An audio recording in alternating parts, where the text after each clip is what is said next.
Hello, everyone, and welcome to another episode of Science Fiction Remnant for season two. And this one is going to be exciting. And this is what, round two now? Yep. It's a After strange this sense of goes deja fatality. vu. The sequel. It's the sequel. Well, this is gonna be sound a little bit sexy, but let's pretend it never happened before. Sure, it's not the reboot. It'd be the Matrix. It's probably the Matrix. Like, It's we a just glitch. don't It's a know glitch, that the guys. previous one existed. It's a glitch, right, Jojo? For all of you listening who don't know what we're talking about, we attempted to record this and we had major technical difficulties. So we are re recording it again. And yeah, so Have here we we are. learned from that? I think there was Back an up. important lesson there. Back up. Back up. So I'm really excited because technically this is the first time that we have Doc Joe in the show. Um, and I said this before and I keep on saying it again. I'm really excited to have him on the show because we have amazing conversations when we get together. And better nothing better than what we are going to discuss today with is also has a lot of sentimental value for me in the sci-fi genre. But before we get started, let's go through our segments. So we have Define science fiction remnant. and this is a segment where we actually ask people on Twitter um, that if you had to describe us to someone they have not heard us and maybe you think that this is something they would like to hear, how would you describe us? And I can quote here in Twitter, let's chat podcast, by saying damn fine people who love sci-fi and aren't assholes about it. I i just love that comment. Yes. um so then we can move on to the next. So just remember, if you want to appear in one of the segments, go ahead and send a tweet to us mentioning defining science fiction and give us your code. You might just appear on our next episode. So going next is the next section. We are Science Fiction Remnant. This is the Funny Science Fiction Podcast. We are the Caribbean Science Fiction Network. We are MonoRants. We are One Accord Level 2 Podcast. This is Sci-Fi. And for all of you who have probably heard this before, this is my attempt to gather all creators. These are, podcasts, writers, game makers. And if you're a creator and you're creating sci-fi content, this is my attempt to try to grab everybody into under one umbrella. And when we are using the hashtag, this is sci-fi, whenever you post anything on Twitter or any of the social media accounts that you have, so we can kind of all try to follow each other and have the conversation. And I invite the fans as well. If you follow if you love sci-fi, if you follow that tag, you might just encounter other creators that you might not otherwise know that were available, and you might have some new favorites on for your list. So I just wanted to pose that question, that idea. And we probably talked about it in the last episode as well. But what does it mean to you as a sci-fi fan? And I guess I can start with Giancarlo's, and we can move down the line. Just to be able to have that one flag where we can all meet and talk about our favorite stuff.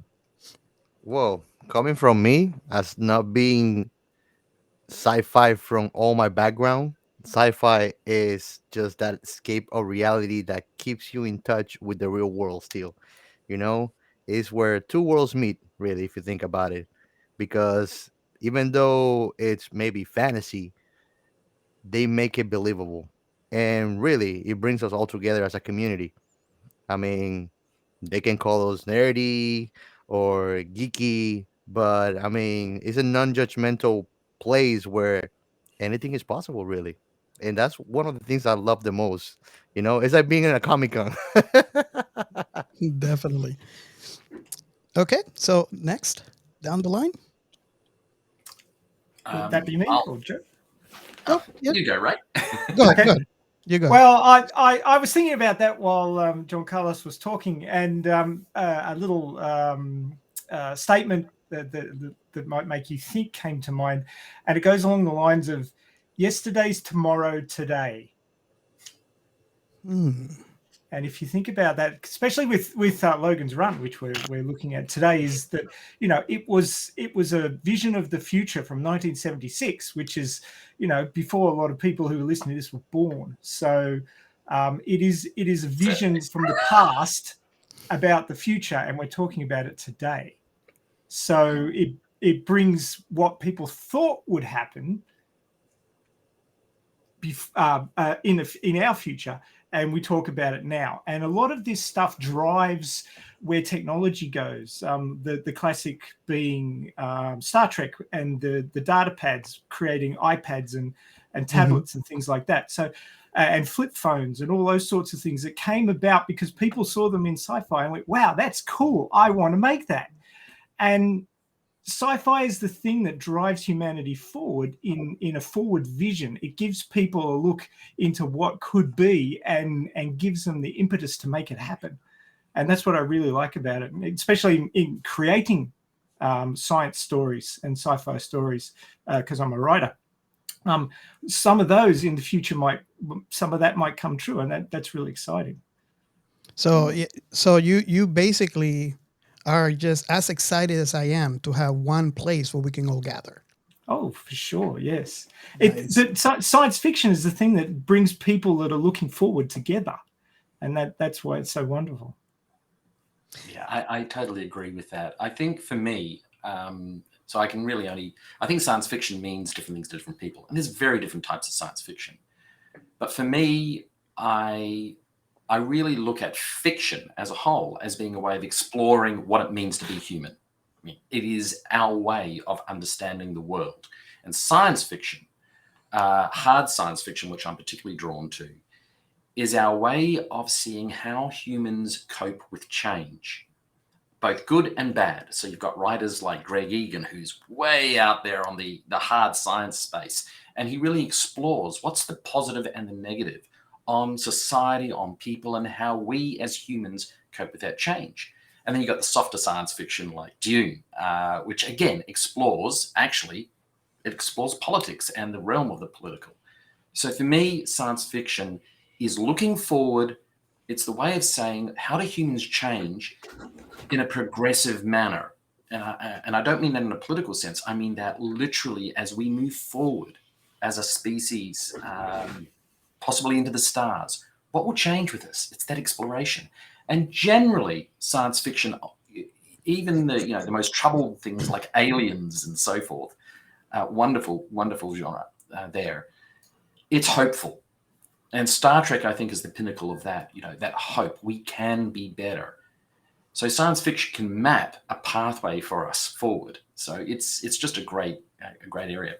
I want to go back to that first comment, though, that you made, which is, not being assholes about it. One of the things which breaks my heart is when you get the gatekeeping in science fiction. And luckily, I think that's died down a lot. I think people have realized that anyone can be a fan of anything, and who cares if you like it, engage in it. And science fiction is ultimately not just likable, it's hopeful. And we need a lot more hope. Yeah. Awesome. You can't see me nodding like crazy just over here. Yeah, me too. Right on. Yeah, just a comment to that one. Gatekeeping science fiction is like trying to gatekeep the future, and it's stupid. Everybody has a future, and everybody deserves a future. So stop it. Yeah.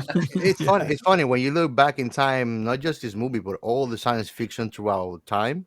Somehow, most of those things have become to realize technologically or Yes. trying to make possible. This is something that Robert and I had discussed way many times in our previous season. That is like science fiction is science is trying to make possible science fiction, really. Yeah, yeah. But on that issue, I sometimes present to large organizations or government on how to look at the future, how to predict the future. Now, for them, the future is only 5 years away. But it's really, actually, it's incredibly easy to predict technology. And the way that I illustrate this is I show a video from YouTube, and I'm sure people can go in here and find it. It's called Eve 2000, and you better put the words fashion in there. And it was a newsreel presented in 1930 about what the fashion would look like in the year 3000. And I show that to the audiences, but I ask them, tell me what they got right and what they got wrong at the end of it. And you show this, it's only about a couple of minutes, and people are laughing their heads off. It's hilarious. And then I say, okay, tell me what they got right. They got air conditioning right. Air conditioning did not exist. It wasn't even in most science fiction books. They got a type of high heel that didn't exist back then. They got mobile phones almost perfectly right. They wore them around the neck, but they were the big Nokia style phones. Literally, they had a little antenna. They looked like those early mobile phones. They got so many things right. And then I said, okay, what did they get wrong? And the audience goes quiet, except for people of color and women who put up their hands. And they deconstruct all of the social change. Because in that video, the racism wasn't explicit, but it was certainly there. The classism was there. The men carrying candies for women in their pouches, and just nonsense stuff like this that we would, it's abhorrent today to think that. But that was the social norm. So what I love about science fiction is while we get the science right so often, we get the culture wrong. And that's why it's an exploration. That's why it's a mapping. Mm-hmm. Awesome. It's awesome. true. Mm. And that plays into today's topic as well, because if you look at Logan's Run, the culture is completely different to what we have now. They've gone completely away from family and everthing. So it ties in this really is well. utopia. Yeah. We'll get into that, because I actually think that's the heart of the film and why it's lasted as an icon for so long. Yeah. Starring Jim Morrison. Okay, so I think the next one is yours, Giancarlos. You got shoutouts. Yep. Shoutouts. Step up. Go ahead. Well, so what we're gonna do is first make a shout out for MonoRants. He actually tweeted to us that he finished our episode on Stargate with Nikky, and he made it to the 2 hours and so. So a we record, appreciate a it. record episode, 2 hours and a half. Yeah, and I mean it was a great episode to have. It was a great conversation. It was a first time movie. I didn't even know that movie existed. I am glad that you enjoy it, and we appreciate the support and the feedback on it. And we hope that you can keep on enjoying and this next season that is coming up. And right there, I'm gonna just say a big thank you to Nikki for being part of our conversations and being so engaging with us all the time. We always appreciate a good talk with her and a good tease. And if you guys don't notice that this is a sci-fi bit that we played at the end, the robotic voice, that's her. So she has kind of become the voice of this is sci-fi.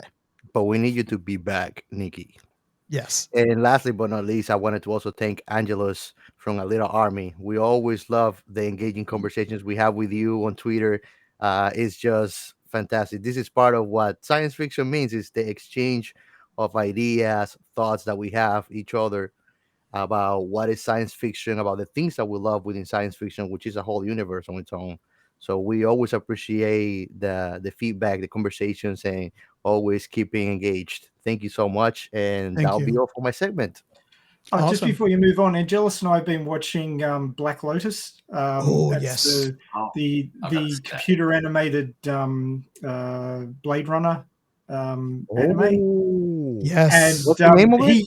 It's called Blade Runner Black Lotus. It's on Crunchyroll, and he's absolutely like head over heels for it. He really loves it. I am going to So watch it because I just watched well, Blade Runner 2 for the first time not too oh long my ago. goodness. Right. We'd have to talk about that one another day. I've got very mixed feelings about that one. Okay. The first one was we better. gotta make an episode out of that one. I think so. Yeah, Get him in because you'll break your 2.5 hours. I think if you get him in on that one. Nice. Okay, so we're gonna move on to the next segment. The Outer Remnant. And in this segment, we basically just talk about the appearances that we have. So whenever someone in this podcast has appeared in another podcast, we kind of like to do a mention. So you can go and visit those other places that we have come to visit. So one that I have for today is Sudden But Inevitable. I got invited to talk about Space Sweepers. It was a great talk. If you guys have not listened to that one, I invite you to go ahead and look it up, and you can see me talking to the guys. Great conversation. I got about a great movie. So check it out. I don't know if any of you have appeared somewhere else that you want to point out, or it's up to you. We can move on if you like. Oh, I can mention something. So the Elite Army runs a live stream every Saturday afternoon US time, and it's on YouTube, and it's basically talking about all sorts of things to do with Elite Battle Angel, the movie, and topics around that.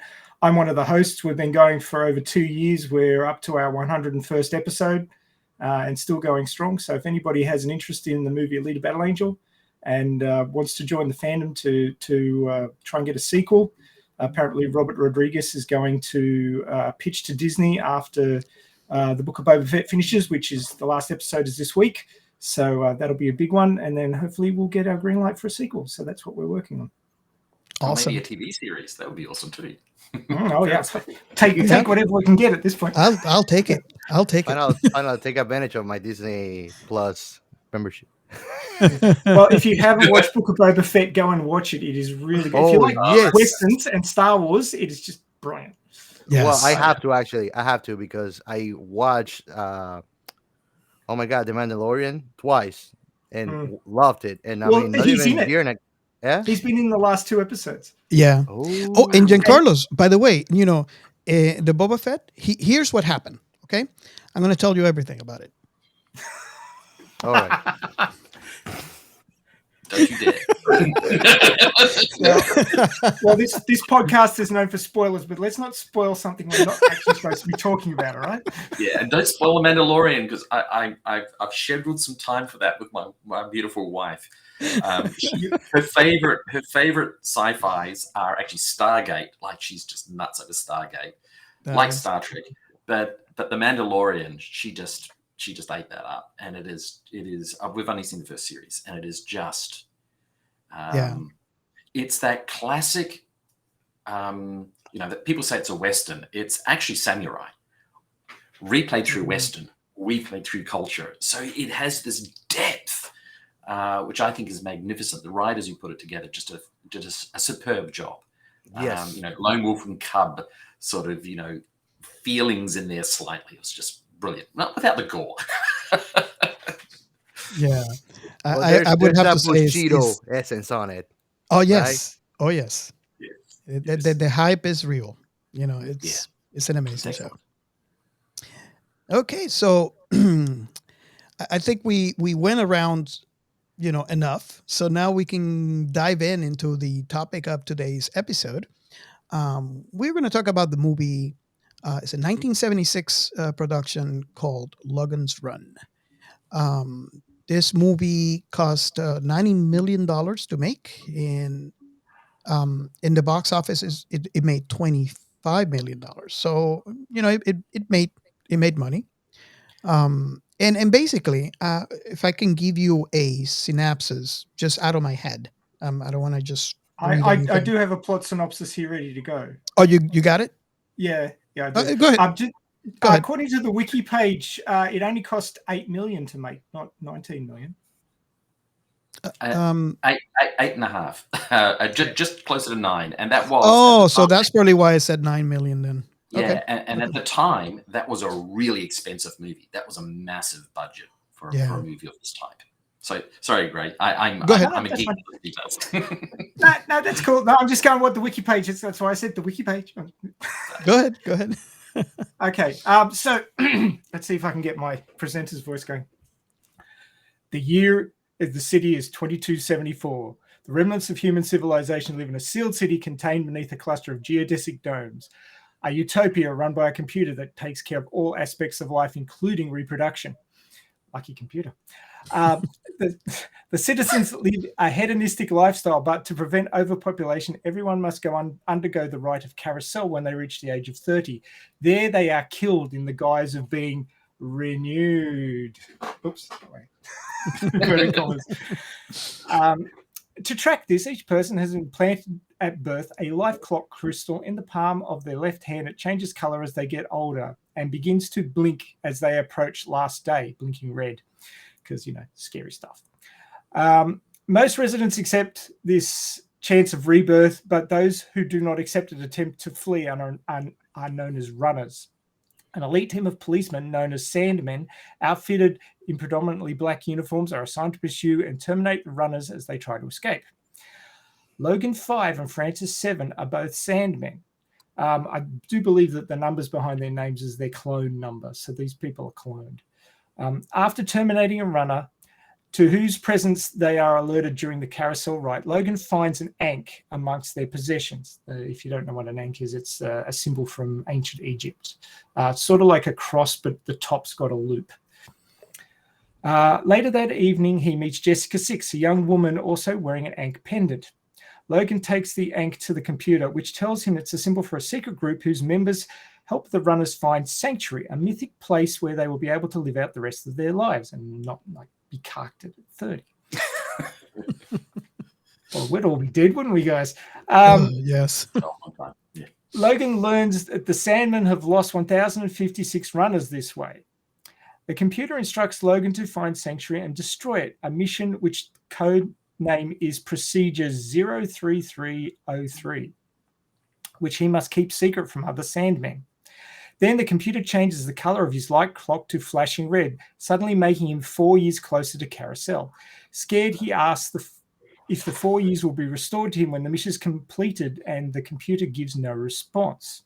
In order to escape this, Logan is now forced to become a runner. Logan meets Jessica and explains that he intends to run. They meet with the underground group that leads them to the periphery of the city. Logan learns that the ankh symbol is actually a key to unlock an exit from the city. They come to a frozen cave with Francis following close behind. In the cave, they meet Box, a robot designed to capture food for the city from outside. Logan discovers to his horror that Box also captures escaped runners and freezes them for food. Before Box can freeze Logan and Jessica, they escape, causing the cave to collapse on the robot. Once outside, Logan and Jessica notice that their life clocks are no longer operational. They see the sun for the first time and discover the remains of human civilization have become a wilderness. They explore an old, seemingly abandoned city, which was once Washington, D.C. In the ruins of the United States Senate chamber, they discover an elderly man living with many cats. His appearance is shocking to them, since neither of them have ever seen anybody aged over 30. The old man recounts what he remembers about what happened to humanity outside the city, and Logan realizes that sanctuary has always been a myth. However, Francis has followed them, and he and Logan fight. Logan fatally wounds Francis. As he dies, Francis sees Logan's life clock is now clear and assumes Logan has renewed. Logan and Jessica persuade the old man to return to the city as proof that life exists outside the doomed city and you can live past 30. Leaving the man outside, the two people enter and try to convince everyone that Carousel is a lie and unnecessary. The two are captured by Salmon and taken to the computer, which interrogates Logan about Procedure 03303 and asks if he completed his mission. Logan insists there is no sanctuary. What he found outside was old ruins exposed, an old man, and missing runners were all frozen. These answers are not accepted by the computer. Even after scanning Logan's mind, the computer overloads, causing the city's systems to fail violently and release the exterior seals. Logan, Jessica, and the other citizens flee the ruined city. Once outside, the citizens see the old man, the first human they have ever met, who was over 30, proving that they can indeed live their lives much longer. Except, of course, they don't know how to grow food or hunt. There's no food around, and they're all going to die because they've got no support and no There's the skills. irony of the film. Yes. And there's no fish to fish. Well, they're gonna be eating cat. Oh, So yeah, lots of cat. everything's great, and it goes the end, and it fades on people who are all going to die. But anyway, Well, that's one interpretation of the story, which I don't think that walnut tree that the old guy was using for food is going to feed thousands of people. But anyway, Yeah. No, that's true. So there you go. on the I surface, got it's through a it. really hokey story. On the surface, it's a very, very hokey story. Let's be honest about it. The story Well, is. you say that, but I watched it again last night, and actually I put the subtitles on, and I caught a whole bunch of stuff that I missed when I watched it the previous time, because a lot of movies in the 70s, like even Star Wars, has people talking over the top of each other and stuff that's not really clear. So having the subtitles on, I could actually follow a whole bunch of little nuances that I'd missed watching it the first time. Subtext. Yeah, it is the subtext of that story, and you've got to put them to really watch the movie. You need to understand the era and what it was saying about the era. So the book that is based on was, let's just say, I'll classify it as a dime novel. I mean, it was not great. It's not a great piece of writing, but it hit an emotion in America, in fact, globally at that time, that was really an issue. And it was the Cultural Revolution of America, of the West. It was the Flower Power movement. And the whole idea of this utopian society was based upon, hyperbole of what the Flower Power movement, what the whole hippie movement would evolve into. And the counterforce to that was the fear of communism. And those two things come through. I mean, the movie is really an exploration of communism overlaid on the hippie movement, which actually was not a great thing, but we can talk about that later, versus this more conservative view of the world of individual freedom and so forth. The other thing which the movie did change, which I know they couldn't have kept it in the movie, but I wish they had, is the original age of people being terminated was 21. And those colors, Ray, were actually people's age brackets. So the crystal colors changed by age bracket. Yeah, so and the clothing as well. Yeah, yes, the clothing was also color coded. So I've got this idea of hippie, which is, the ultimate hedonism is the ultimate freedom, and yet is the ultimate conformity. And on top of that, you've got this issue about free love. Now that was the thing which they addressed in the book, in the movie, in a way which was absolutely revolutionary for the age. Homosexuality, or in fact transgenderism, is just the norm, and it's explicitly shown multiple times in the cityscape. Yes, that's true. So is, and unfortunately, so is underage. In the book,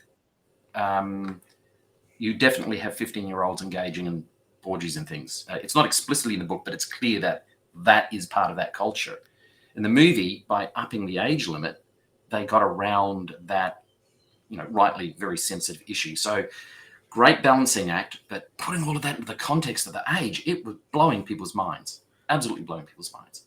And it leads me to wonder, because they visualize the growth of a human being as more accelerated too. So a 12-year-old actually looks like a full-grown man and woman in the movie.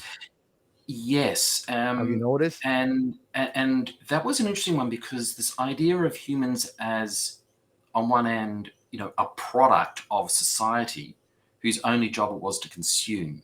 Now there's ultra capitalism, and yet over the top of that, you've got this, Marxist utopia that everything is provided to you by machine. And that is part of, the Marxist idea. Unfortunately, Marx was also saying in that world, what becomes labor, what is the role of the human being? It's not to sit around all day and have drugs and be hedonistic. It's to engage in creative pursuits that create things, brings us back to what it means to be, the work that means to be human, the Star Trek vision. Yeah. So when I look at this movie, I look at all of that. I don't think the movie was totally successful in exploring it all, but I could certainly understand how people read into it. And it makes me wonder too, because like you said, you got to look at the era that this movie was released. I mean, I was 6 years old. And this movie, I like to say this movie is the reason why I am the sci-fi fan that I am today. Mhm. However, um, in the mind of a 6-year-old, I watched this. It was amazing. It was incredible to me. But I couldn't comprehend most of the stuff. So uh, in the same sentence, the concepts that were explained in this movie, which I think were very revolutionary. Um, the era that this was presented in wasn't ready for. So in saying that, I think the movie when it came out had really bad. I want to say bad reviews, but it explained Divisive why. reviews. Yes. Yeah, and it explains why now, after it has become a classic, we have gone through a different era. People are appreciating the content of this, and it has become a cult following, and you have people now understanding the movie. For me, it was a little different. I was a little kid, um, so I couldn't comprehend much, but I can understand the idea. Where after watching this, I watched this, when I was a teenager, and then later on multiple times as an adult, and I can understand now stuff that I didn't get when I was a kid. So the reason why I'm pointing that as a comparison is the 70s compared to, like, say now. They're very different ages. I mean, eras, and people now, I think the movie is ready for now because of all the stuff that is portraying. And I even venture to say there's even some concepts that might not even be ready for now, which is uh, the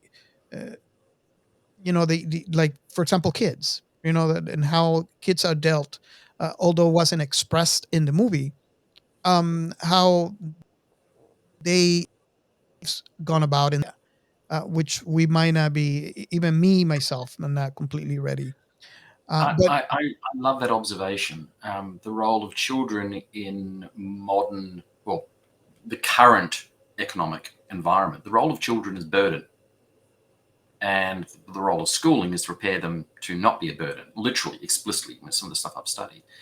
And in the movie, a lot of the kids, they don't fit the society, so they get moved to the outskirts. They get moved to almost this sort of Lord of the Flies subworld where they're just left to cope. It's called Cathedral. Yes, and I found that, and Cathedral is this. Oh, it's hard to describe Cathedral outside of my thinking of its gang life for kids, and then when they finally mature and become 15, they get expunged from that. It's a Mhm. marginal group. Yeah, it's and so children are marginalized in the value sense to the culture. And my supervisor, when I was doing my PhD, he has this philosophy, or sorry, this position. He argues it with me because he likes to argue because he's a professor. Is that Not a lawyer. in Western, no, definitely not a lawyer. It doesn't like lawyers. But in Western society, there is no role of the child in the economy other than as a cost. And now I don't totally agree with it, but that's one of those things which the movie prompts thinking about. And this is, by the way, I think this is the art of good science fiction. This is why I think Logan's Run, despite its many flaws, is good science fiction. It forces you to scratch the surface of reality and dig a little deeper. Good science fiction should tell you more about what your culture is doing than what's going to happen in the future. And that's one way of looking at it. It's a really good observation. Star Trek did a lot of that. I'll just make that point that Star Trek was a reflection of the political times. So yeah, yes. I agree with you on that. And I was gonna second to that. I actually noticed throughout all the different time frames chronologically where science fiction movies are, they do reflect either the reality of social views at the moment that it was made, or the idealism of what it should be Yes. based on whatever the mission of the message to convey the movie brings. That's what it is. So you can see that at the end of the day, being idealistically or currently, you can see the society that is trapped in that time frame where the movie was Mm. made. You can Mm. actually see it. So basically, even though Logan's Run is futuristic, it still reflects the values that were back then The either seen conflicting, as the conflicting values, and that's what I love about the Mhm. movie. And they overlaid totally incompatible worldviews and collapsed them down. For example, this hedonism. Now, we've just come out of the flower power movement. We've just been going through the Vietnam War. There is this incredible tension, not just in America, but globally. It is the height of the Cold War. And if you look at the movie, especially the final sequences where they have the fight between Francis and Logan, it's really America versus the evil commies. That's how it gets laid over. And yet laying communism, and I'm going to separate communism and Marxism momentarily, but laying that over this hedonistic culture made sense from one perspective, the loss of the individual. So you've got this incredibly hedonistic culture where the flower power movement says it's all about being free and all about being an individual. And yet when you take it to its extreme, you fall down into having no freedom whatsoever. Yep. The ultimate freedom is you end up losing your freedom. You cattle. And that at the heart of it, I think that's why the movie was so divisive. I also think that's why it stood its time. It's the abolition of individualism. Those two things together. I was just going to say that it's very clear when Logan lays Francis out with the American flag of what you're talking about. He actually uses American flag with the pole and clocks Francis, and that's very clear what you're saying, Joe. One thing I wanted to bring up before we move on about the children is there were actually children, because you see a lot of small people with yellow robes on or yellow clothes in arcade and various places like that. So they were children within normal society. They didn't really explain who looked after them when they were small or anything. That you see them in the nursery pods, and then you see like 7 or 8 year olds. You don't really see anything in between. So there's probably some sort of nursery somewhere where they're looked after. But the ones that were in Cathedral were the problem children that they didn't want to deal with. There was nothing in society to deal with people who had like mental issues or anything like that. They just marginalized them. Chuck them all in Cathedral. It's true. And it's funny. It's funny because Doug Jones said something important about it, just like you did, Max. And is that at the end of the day, even though they kind of put them aside, children are nothing but the potentiality of the future of society. Nice. I mean, they are the most important thing about evolution as a society are the children, because we grown ups is like old dogs don't learn new tricks. So we just learn to change our habits, but we are what we are as we get formed as adults already. But our children's, it's infinite, the potentiality that they contain as individual, which at the end of the day, much like good science fiction, the potentiality is unlimited. Hey, it's yeah, great. I know. It's Peter Pan in the Neverland, you know. And basically, at the end of the day, like with all the reading that I do and stuff that I get interest in, I've come to learn like the main goal of humanity as a society on itself is as a one is to reach collective consciousness, and that's where our individualism to crashes, even though it doesn't. It brings us together too. You know. I have to say though too, the story, and I'm not talking about necessarily, the book. I read the book. I think me and Joe are the only ones here that read the book, if I'm not mistaken. Yeah, it's a short book. I recommend reading it if you're curious. It's not necessarily very good, although I did like the ending on the book. But the combination of the book is where this movie came from, and what it have become. It is very, very ahead of its time, and it is in a way sad because it is actually the mark. It would marks the end of an era. This is, and I venture to say, you guys correct me if you agree with this or this statement or not, but this is the last movie of that type of sci-fi, because right after Star Wars was released, and everybody wanted to be Star Wars. So every sci-fi writer, every sci-fi produced creator were trying to following on the steps, and the old way of what I like to call the old way of sci-fi was left behind with this movie. And this is why I said it's a little sad Yeah, to me, because I I agree really with enjoy that. that. It took almost 2 decades for us to start to get the. Well, we actually had other movies around that era. Rollerball, one of my favorite sci-fi. Oh yes. The original Rollerball. The second one's actually not too bad, but the original is just a place in my heart. You also had, I think during the 80s, you had a retro relook at that with Salute of the Jugger with Rick DeHauer. And that was a really good, another type of that social look. It's a little bit like Logan's Run crossed with Mad Max crossed with Rollerball. Interesting movie. But they were few and far between. And it wasn't until we started getting movies like District 9, which is, again, but less spectacle, much more, what does it mean? What is culture? And Social issue. It was 2 decades. But we did have some movies in between there. But I think there's been a rebirth of these. I think these movies, the sci-fi that emerges into popular culture, into movies, comes at a time of certain types of change.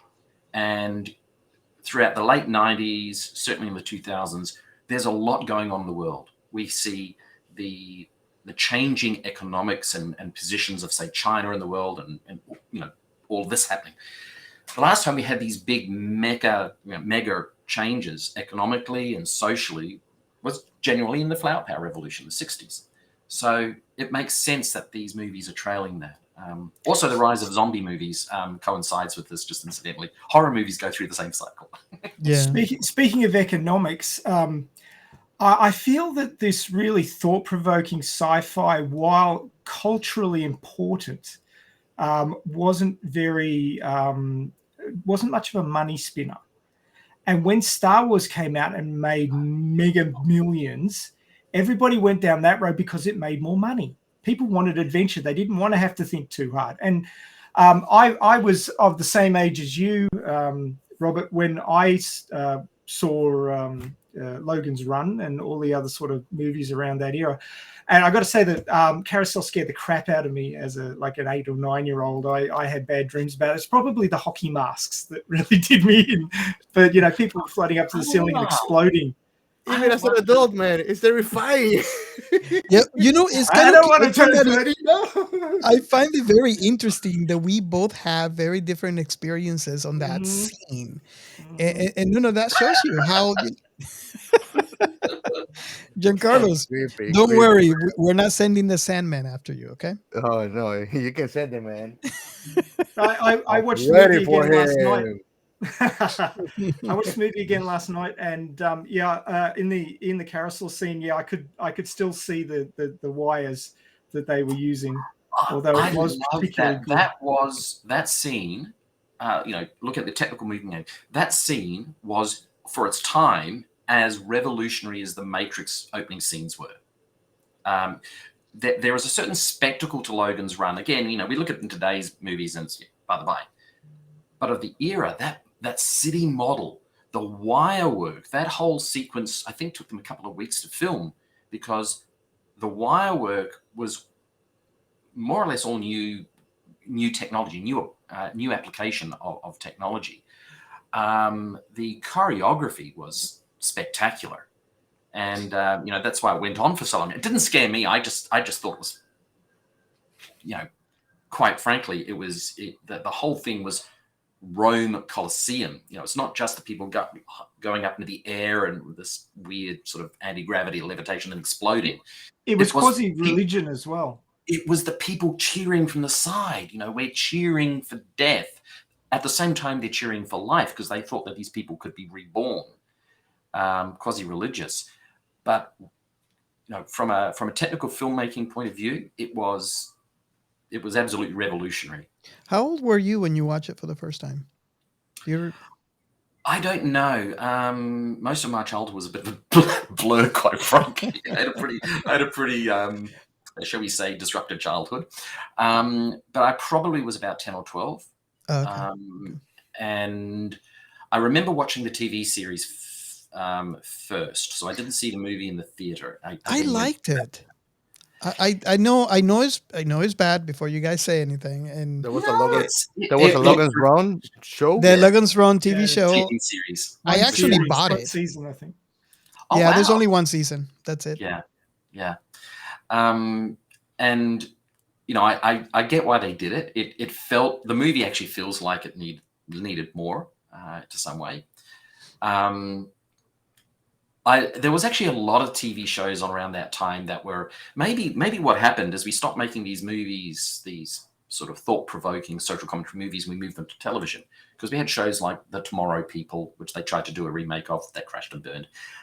We had Doctor Who, very progressive in that era in the 70s.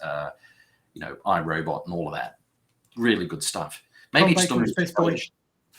actually, John Pertwee. If you really want to look at the progressive Doctor Who, the Pertwee era is the way to go.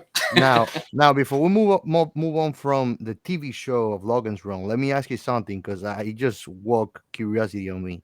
Does he fills in gaps that are not given on the movie? I like Because to that's what I like say about shows.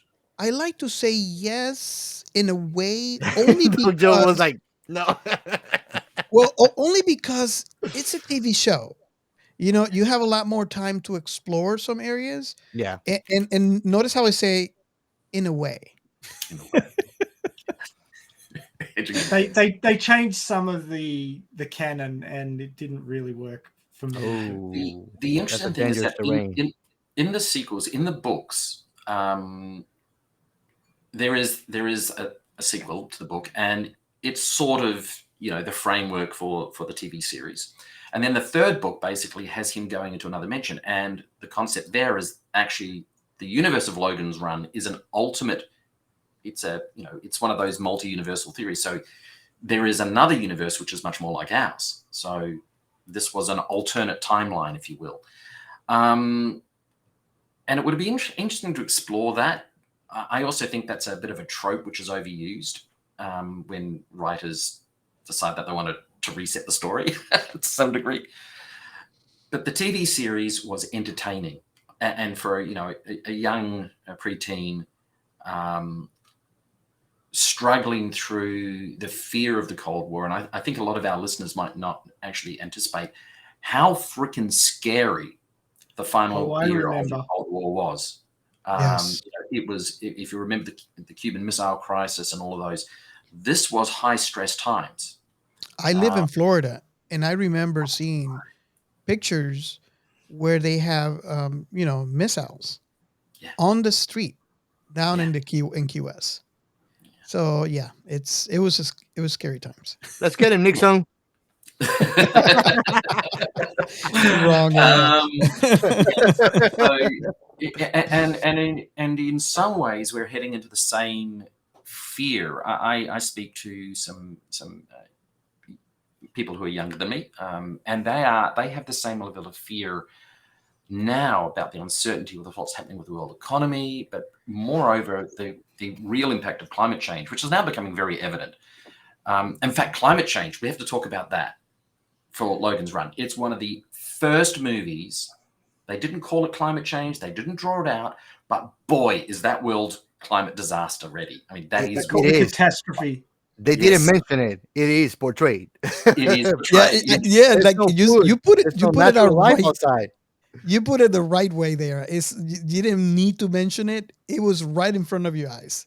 Yeah. I mean, you go outside of this this place that is just utopia, and outside is just a barren, forgotten world. It's barren and flooded with saline water where nothing can live. That scene where they're walking through the swamp towards the Washington Monument, for me, now at the time, it was sort of Planet of the Apes, disaster. No, put it in today's context. That's the terrifying part of the movie for me in a modern context, because it is very plausible if we get these things wrong. And the specific comment, there's no fish. That was when they were coming back towards the city. Yes, and it was, for me, it was, it's not like, I don't know if you remember Highlander, the third movie, I think, where, they turn down the shield and the world's all back to normal. No, this was, we've screwed up and the there's world. no going back. And there's no going back. And for me, it's that terrifying. was so forward-looking for a movie of that era. Yeah. Yeah. And now that you mentioned that, another thing that, like, a sentiment that he portrays when you see that city of Washington D.C. just cover up in leaves and in Vines. shatters and vines, is like, it looks like a forgotten dream that was just rubble by the ravage of time. It transcended nations, if you think about it. The other part I liked about that, and I thought it was a very subtle scene, is all of the presidents and all of that beautiful artwork from the State Capitol building had been taken off the walls and put down on the floor so it could be enjoyed by the one person who was looking at it. But it was all getting moldy and decayed. And full of cat hair. And that wasn't just a comment about politics. That was a comment about the loss of art, the loss of culture, the loss of history that we have when these things go wrong. The loss of what it means to be a culture. Yeah. Really, again, I think watching it more recently, you pick up just how prophetic this movie really was. And that's not in the book. That's absolutely the movie maker's vision. So in some ways, the movie, if you get rid of the Logan run element, just looking at it as possible future and what the ramifications are, really grim. No wonder stress levels are high. Yeah, I think they used the Washington Monument well, because they went like, that's what it looks like to be old. Looking at George Washington's face. Yes, that was particularly well used. I got just talk about the production for a moment. When I was told, oh, we're going to do Logan's Run, I'm like, oh, that old chestnut. Oh God, do I really want to watch that again? I had my fear from my childhood of Carousel and a few little snippets in my head of what the movie was vaguely about, but I thought, oh God, this is going to be boring. Okay, I'll watch it. And the first time I watched it, I thought, oh yeah, it's got a bit more to it than I remember. I had the same thing with Blade Runner. I saw Blade Runner when I was 13 and did not understand it and thought it was boring. I remember watching Blade Runner. Literally, I remember the seat I was sitting in when I watched it. And I remember where I was in the cinema too. Because I was looking around the cinema going, God, I'm so bored. What am I? Oh no! I'm going to slap you. I know. I just didn't. My brain had not developed to the point where I could appreciate that's fair it. enough. And then watching it a decade later, I was like, so stunned at how amazing and how much depth it had that I just could not pick up on because I was a stupid 13-year-old. But I had the same issue just recently with Logan's Run. In my brain, and this is sort of the reverse of a lot of people's sort of like golden days where they remember things to be better than they experience them now. But this is the reverse. I remember experiencing it as being a bit boring and it didn't hold anything that sort of grabbed me. And then I watched it again last night and I had the subtitles on and I picked up so much more of the conversation because a lot of the conversation is very quick or sort of thrown away, so the sound isn't really clear. I must say that the audio recording of the voices in this movie isn't the best. So put the subtitles on, you'll pick up a lot more. Interesting observation. And that's one of the few things that I disliked about the production was the audio quality of the voices. But having the subtitles on and watching it again, I picked up so many more subtexts that I didn't get the first couple of times that I'd watched it up to that point. That I found this movie to have so much more depth than I thought. And that's something about science fiction that you've really got to explore it to get the most out of it. If you just sort of watch it out of the corner of your eye while you're doing something else, you are going to miss so much. And this movie actually has huge amounts of depth and huge amounts of production quality. For example, the music, and this is one that I'm sure Doc Joe will chime in on. I love the music. The music starts out as sort of synth, sort of set mid-70s synth or early 70s synth. It was an ARP 2500, ARP 2500. Yeah, he knows what Jerry it is. Goldsmith, who also did the music for Star Trek and Aliens, and this guy is a god in my book, an absolute god. Get the soundtrack. But the brilliance of it is that for the new, he went with the absolute newest sounds, the synth sounds, and it was sort of like the quiet moments was just sort of like beep, beep, beep, beep, beep, just quiet little beeps and boops and stuff, and then boom. And the louder moments had the real poppy, synthy, excited sort of sounds that were coming out at the time when they're chasing runners and stuff like that. But then as they started fleeing through the city, the music started changing. And once they stepped out and saw the sun for the first time and went, what the hell is that thing? That big ball of stuff in the sky? I don't know, but it's warm. I like it. That was the conversation they were having. And the music changed. The music went to the full orchestral sort of 40s, 50s adventure epic sound. It completely changed. Knocking at the doors of Mordor. Yeah, exactly. That whole epic music sound. And then when they went back to the city, it changed back again. So the music fit where they were, and it was beautiful. But also the modern music, and that was on an ARP 2500, which was a modular synth, which I've recently acquired a virtual version of. There's a whole discussion about the rebirth of analog within a virtual world, which we won't go into. But it was discordant. He was using really off-tonal patterns. It was crunchy. He was, the rhythms were a little bit all disorganized and intentionally.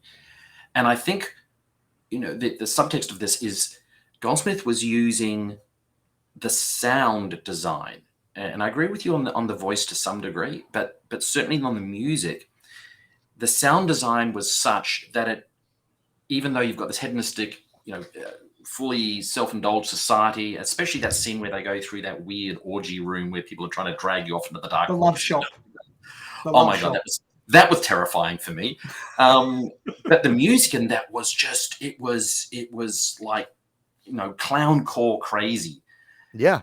And so you've There's got a this thing psychological touch to that. Drug-induced haze. It was terrifying. And then when they go out, you get this organic.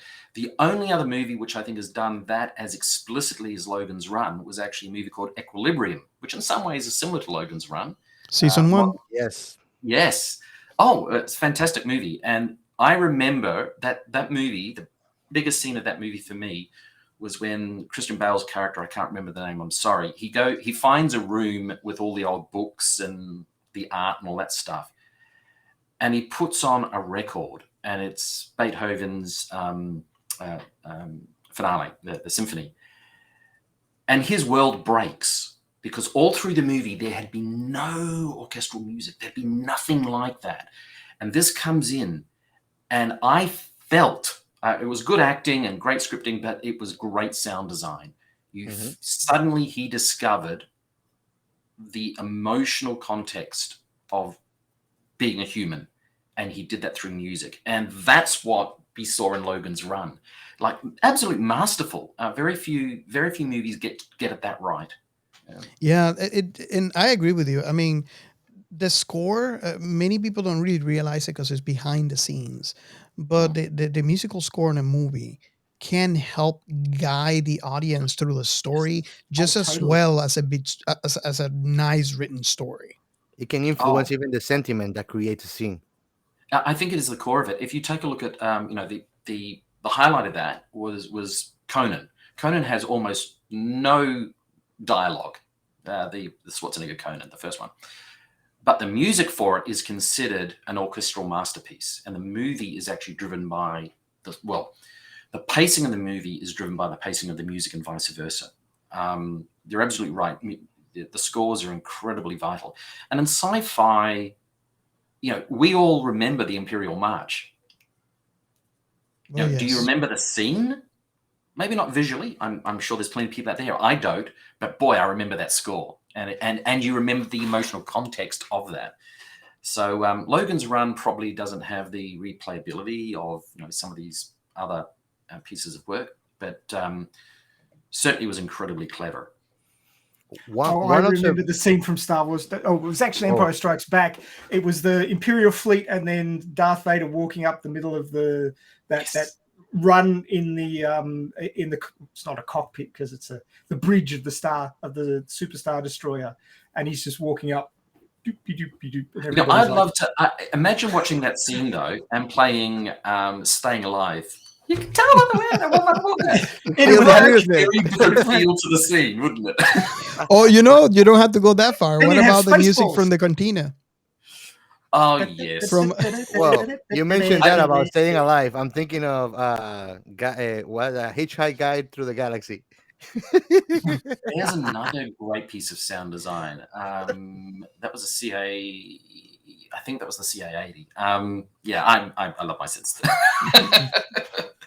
Wonderful.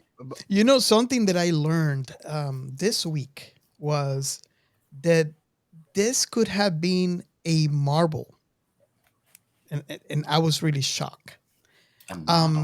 Marble bought. I don't know if they bought the story, but they actually made comics, and they abandoned after the 7th issue. Oh. So you could find some old Marvel comics, but Logan's Run, there's only going to be 7 issues, and that's it. If they were successful, we could have had, a Marvel universe in the Logan's Run. Well, the Logan's Run was a multiverse, so possibly. Yeah. Can you imagine Doctor Strange in the city, in the carousel? Oh my god, he's not gonna fit in.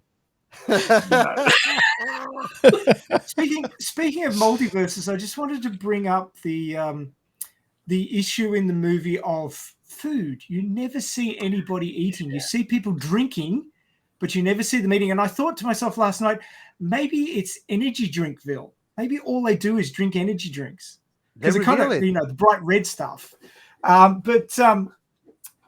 was thinking about that, and you go when they run going through the guts of the city when they're fleeing.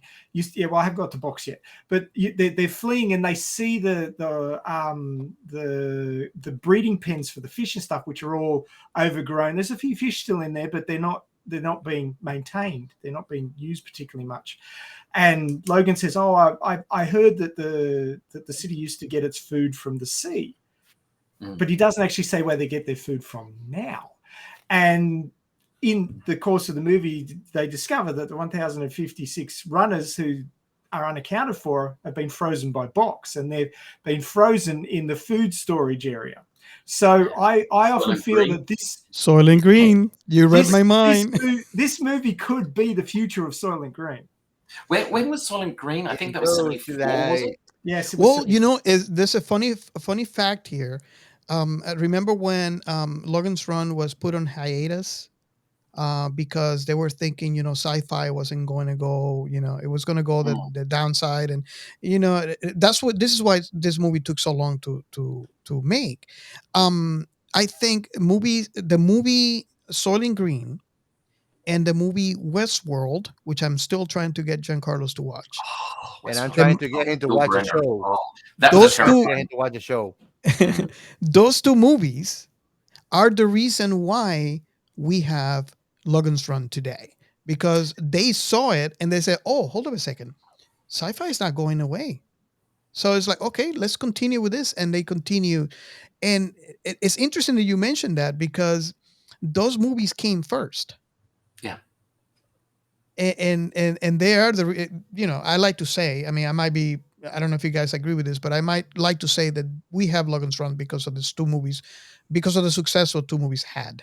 I think there's probably a lot of truth to that. I mean, it was 11 years. I know that I didn't know that there was delays. I just know that there was quite a while before the book was offered as a movie. Mind you, 11 years in today's standards, that's not too bad. But Yeah, I think also it allowed movies like Silent Running to be made. Silent Running is one of those rare movies, again, that is deeply societal based. Actually, I really love that movie. That and Dark Star. Dark Star for a completely different reason. But Dark Star also Star's does what it means bonkers. to be human. No, I love Silent Runnings as well. That was one of those movies that did sort of resonate with me. And one of the few movies that ever got drones right in science fiction. And AI, for that matter. The AI in Silent Run was great. The AI in Logan's Run, it was Yeah.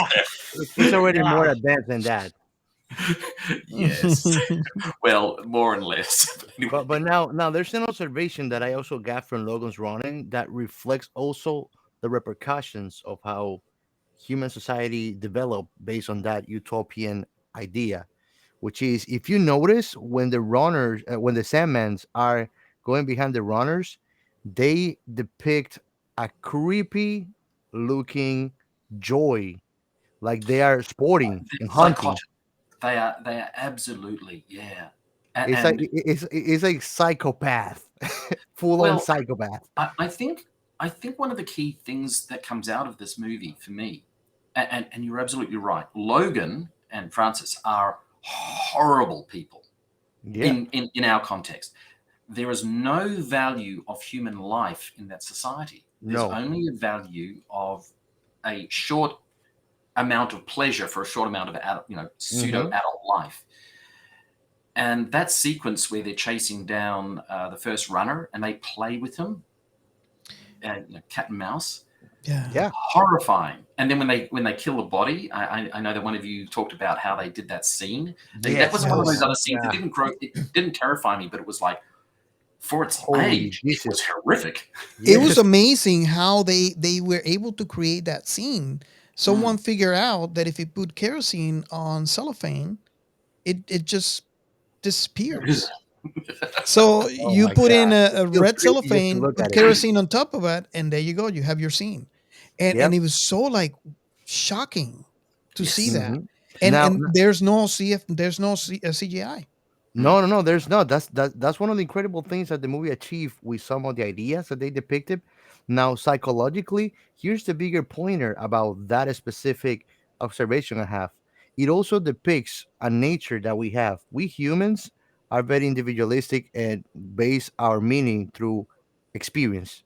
Yes. So, meaning that until Logan became a runner, he did not understand how terrifying it is to be on the run all the time and being prosecuted. Yeah. Yep. Then he actually just like if it fell on him, boom. This is Yeah. terrifying. I've been doing horrible things. He's like awake at the moment. I'm not convinced the Logan's character actually has that recognition. Not even You all the don't way to think? the end. I do. I don't know, because one of the things I find confusing and troublesome about this movie is Logan only, as soon as Logan is told that he's got this mission and he's going to lose, he's basically marked for death right away. He's going to lose 4 years. Suddenly, he only cares about his life. Exactly. Self-interest. But if you notice, all through his journey, he's using people. He has no actual compassion with anybody he's dealing with. And even the love interest is very superficial. That could be my reading of it. But I don't think he actually changes. I think he just demonstrates his true nature, which is actually totally mercenary. Yeah, it's true. I have to disagree with you there, Joe. I do think he changes mainly because he doesn't have to go back at the end. He could just listen to Jessica, stay out there with her, and build a life for themselves. He knows how to use a spade. He buried Francis. He's all right. But he's Doesn't okay have with to. course. He wouldn't dare. He's smart enough to know that he's gonna be food if he goes back. Well, Exactly. and that's So he turns, Yeah, maybe. but he turns around and goes back. He risks his own life going back to try and change the city because he knows the truth and he wants Yeah. the other people to know the truth. So Okay. I think you're wrong. Okay, I felt that was director tropism. Quite frankly, we have to have the character do this. Maybe it was an acting thing, but I'm totally, as I said, I'm in two minds about this. It's one of the challenges of the movie, And I don't mind that in a movie. I don't mind that it can be divisive about how we interpret it. What is funny, though, funny in a bad way, is that when he goes back and he says, hey, you know, you can be free, and then the computer blows up the city. You've got all of these people who have no idea how to get food in a world which has no food. A bunch of grown adults, grown babies, useless grown-ups. That is completely horrible if you think about it, because those are people that are 100% dependable. I mean, dependent Yeah. on everything being met for them. Yes. On a And that system. one thing that can provide for them is destroyed. Now, let's Basically, that. is the destruction and obliteration of self-reliability. It does not exist. Yes, and that. And I don't know if they left that in the film, because the film ending feels to, I think, you know, certainly as a kid, it felt like, yay, he's liberated. But watching it as an adult, going, holy hell, he's just released a whole bunch of canaries into a cockatoo preserve. You know, this is going to be disaster. Yes. It should have said the end, and then they all die. And then they No, it's gonna be like, holy cow, cat's gonna be extinct in 1 month. You know, I But no, get these people That's a aren't chewy. Don't even, eat them. these No, people no. aren't even capable of killing. Yeah. We wrote a science fiction game, Ray and I and another gentleman, Pat, set in a imagine Star Trek, but with a slightly evil perspective. And in that world, people are literally genetically conditioned. The bulk of the of civilization, galactic civilization, are genetically engineered to be pacifist, like not just pacifist, but ultimate pacifist. If they see even an accident which is horrific, they go into shock. And that's the culture which you have in Logan's Run. In fact, I sort of took some of that concept and put it into that game. And you look at that, and I don't know if the filmmakers intended this, but it is actually a very strong critique of our modern supply chain and where it was heading. Most people I know have no idea, outside of, you know, you plant a seed in the ground. They actually don't know how to plant a sustainable garden, let alone murder a chicken and eat it. Yep. Chocolate milk comes from brown cows, doesn't it? Chocolate milk comes from brown cows. And if you shake them, you get butter. But And if you're scratching, you get powder milk. yeah, so again, I look at that and go, were they trying to leave a, you know, ... for people like us to discuss? I don't know. It was a great ending. They're blowing up with that amazing city model. And for people who are listening to this, the city model, all practical effects in Logan's Run, stands to me today to be as good as almost anything leading up until Blade Runner. It was masterful, and they blow it up. And I remember watching it as a kid and going, they're blowing up all their work. Not they're blowing up the city, but I actually felt for the filmmakers, and I think they must be sitting there crying. Yeah, you got to get the take right, though, don't you? Because you get They one got go one at it. take. They got one take. Oh yeah, that's a horrible pressure right there. You imagine, we got one take, so Yeah. like the camera's all good. Yeah. Wow. Put enough lighter fluid on that accidentally thing. Don't actually screw up your only version of the file. Yeah, and you know those That would be models bad. would take 6 months to a year to build at least. I have no idea, but it was you know where your $8 to $9 million went when you look at that. Sets. Look at that Sets set. and models. Yeah. But if you look at the size of that main dome, you look at the size of the cars and the size of the people in the cars, and then you extrapolate it out to the size of that dome. It had probably, well, you guys work in acres, but there was acres and acres and acres under that dome. That dome was massive. The amount of construction work it would have taken and engineering power to put that thing up, and then all of the infrastructure under it, that most of which was being ignored by that stage. But it was just, it's an amazing concept to think that humans could actually build something like that, because it's bigger than anything we've ever built. It's also something that has been put forward again to cope with climate change. If we go to the 54-degree-plus environment, which Australia very likely is to, we're going to need something like that for some of our hotter areas. But the other part of that, which I loved in the design, was the energy. They don't explicitly, again, a lot is unsaid in this movie, but the energy supply is wave motion. They're capturing energy, and which it's actually pretty, exists. yeah, and they're pretty clear that the world had not just a military collapse. It was driven by an ecological collapse, and that was driven by global warming. And what is very timely is when the book was written, the petroleum industry was still the main sponsors of climate change research. In fact, most climate change, this dates all the way back to the um, late 1800s. 1887, I think, was when they first realized this was going to happen. So the petroleum companies knew this and were investing in research and understood it. It was just as we came into the 70s, just before this movie was actually released, where they flipped and started denying it. And there was, obviously economic reasons for that. There was also the rise of a particular type of capitalism in America at the time, which has now gone all over the world. So there's interesting reasons for that.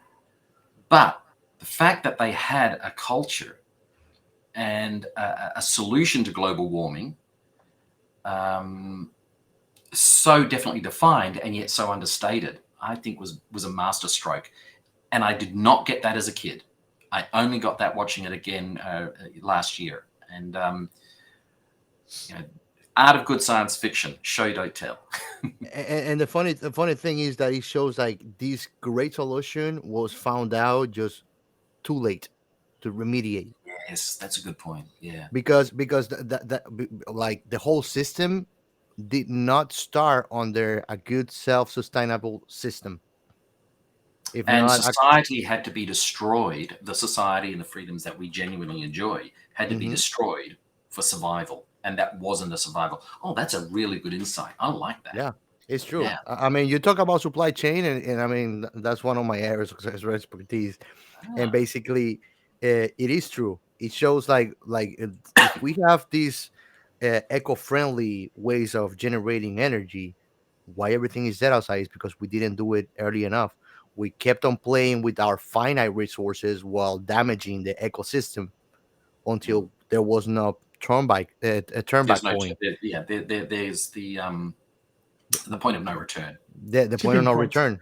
I wonder if we merge the book and the movie towards the ending. uh, You know, uh, talk, talking about the same concepts here. Would would it be better or worse for the people to just move to Mars?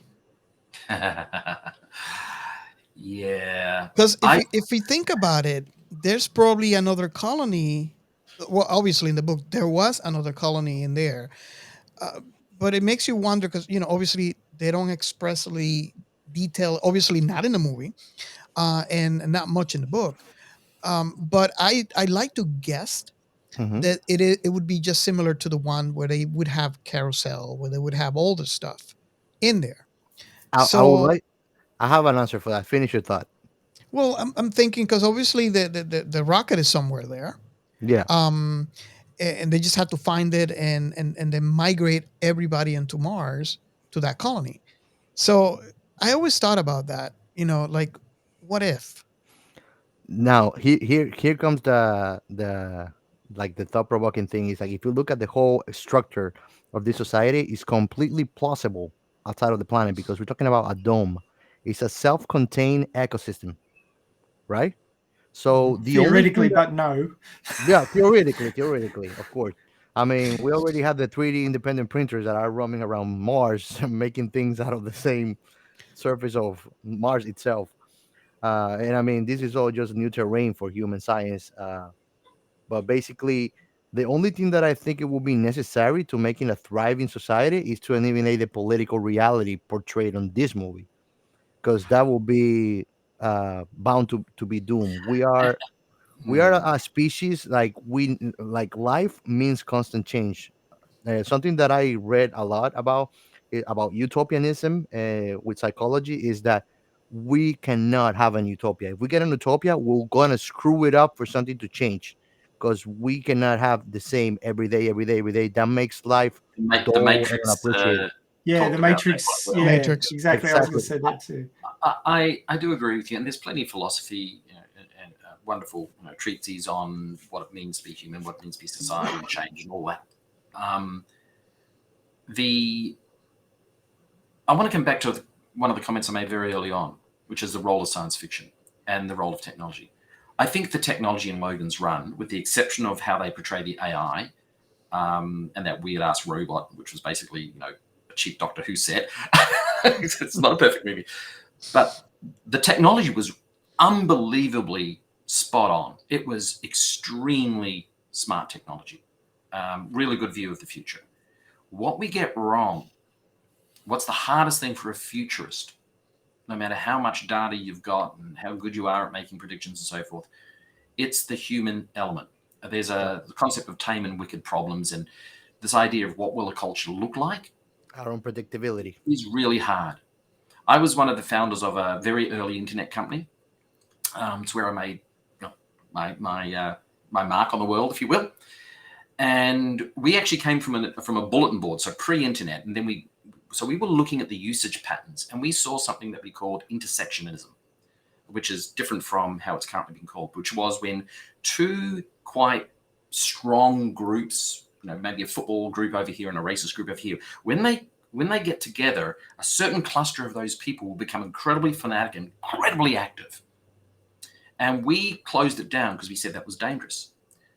Well, we never predicted that that's how you would actually make money on the internet. That's what I got wrong. And Facebook does just that. Twitter does just that. It takes that intersectionism and it creates an algorithm to predict it and find it. And it's changed our society in ways which we, someone who's deep in the industry, in the early stages of the internet industry, who's deeply interested in science fiction and deeply interested in predicting the future, we did not predict what these companies would do and what that would happen and that it would be allowed to happen. Mm-hmm. And I mean, Mind don't go you, further. I was in Hong Kong and I was working with China, so China's gone down the route that we thought they'd go, just close everything down and dominate. but I mean, funnily enough, basically, in the other hand, it also shows basically that these interfaces also get to attempt to shape the thought of the masses by filtering what it's They allowed don't when it's not allowed. attempt, they succeed. We know they succeed. That was Mhm. proven with freaking Goebbels and in fact America's role in Japan, where they changed the culture of Japan. Mhm. Yeah, propaganda works. We know Yeah, that. it is. I mean, think about it. There are certain things that even though they're not right, they're not allowed on Facebook, and there's some other things that are allowed, and some things that so many people find they are not wrong to be shared, but it's not allowed on this media. And when you think about it, Facebook owns a lot of things that comprises to what's social media today Yep. on their umbrellas Yep. that people don't even It's realize. very, Oh, it's this very belongs to good. Facebook. Now you see, if we had the AI represented in Logan's Run to be more like a Facebook control mechanism, Mark Zuckerberg. those sort of algorithms, then I would have said they nailed it. But again, this is what I'm saying. The tech, easy to predict and get right. The human culture and the ramifications of it and how technology is adopted, really hard to get right. And I love writers who explore that. I think that goes beyond just that, predictability, but also like, when you are creating a product that in your mind, you're creating that product to solve a common problem. It would basically be a solution to a common problem. Um, and you could see how that is a solution. It is proven. It releases. It's maybe in the case of capitalism, it sells.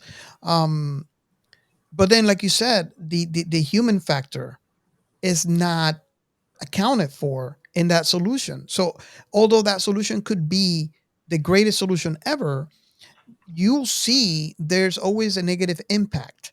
And Exactly. one example that I can say would be, for example, I was one of those few, and I want to say few because I don't know many people that were in the same boat as me, where We know I you're had one a of a cell kind.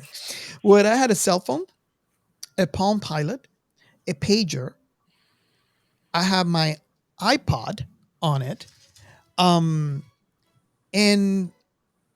I had to carry all that stuff with me. Thank God for convergent devices, eh? So exactly. So now with the phone, I remember the iPhone 1 came out. I actually bought one, and I saw how little by little I was converging all my devices into one.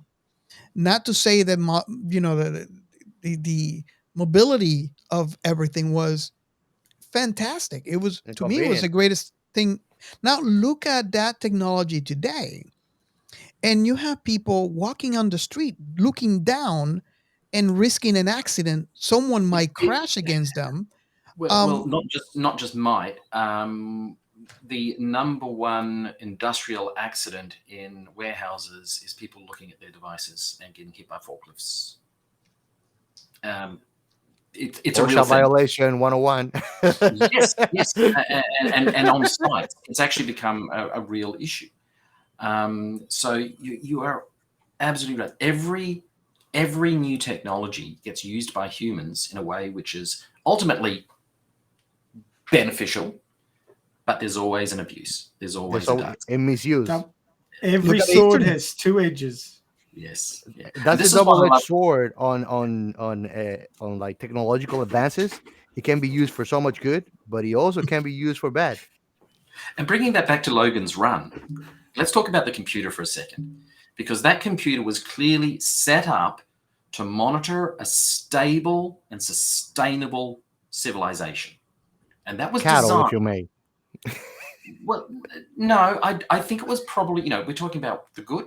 That computer did a great job of keeping that civilization running. We don't know how many hundreds of years it's been going for. But it's supposed to be a non-thinking civilization.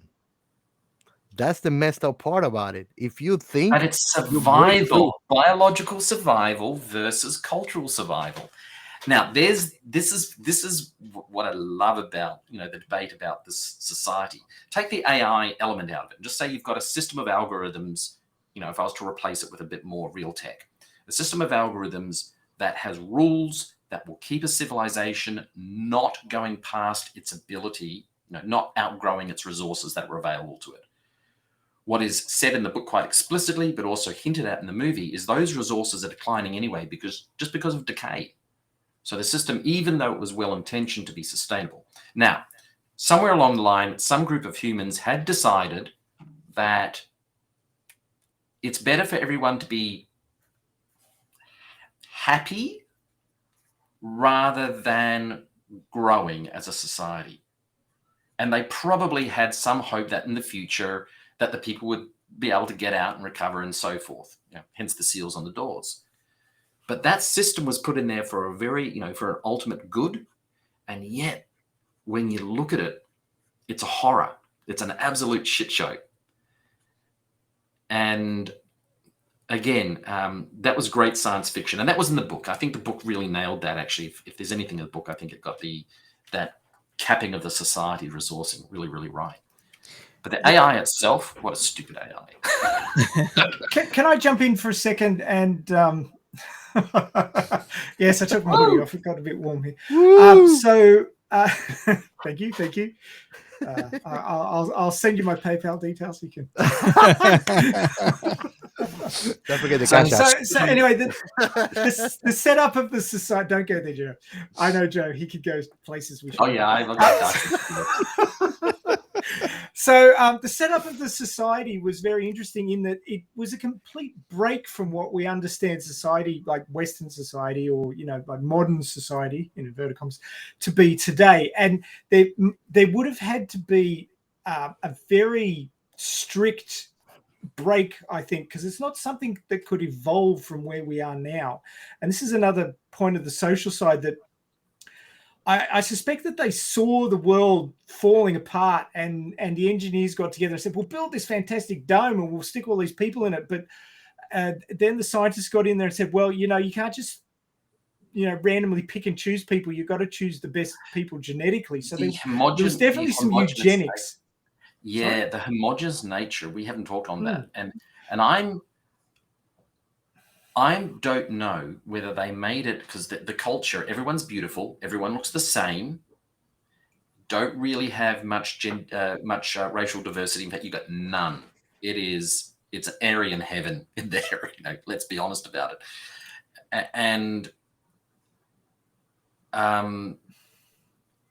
there are talks around. I mean, there are actually programs around already to take the elite, rich, super rich, and build islands for them that will be protected against the total ramification of global warming. There are things like that being discussed now. Elysium is another example of a movie that explored The that. Island, an older movie. The You remember Island that as movie? well. Yes. He actually debates some of those things with that Yeah. little circle of society, higher rank preservation. Well, yeah, privileged, let's say. Privilege, yeah. So, That's Ray, what I it think was. you're right. I think there must have been at some point, and again, we're now saying how did this come about, but it's pretty explicit. This was a haven while the rest of the world burnt to the ground.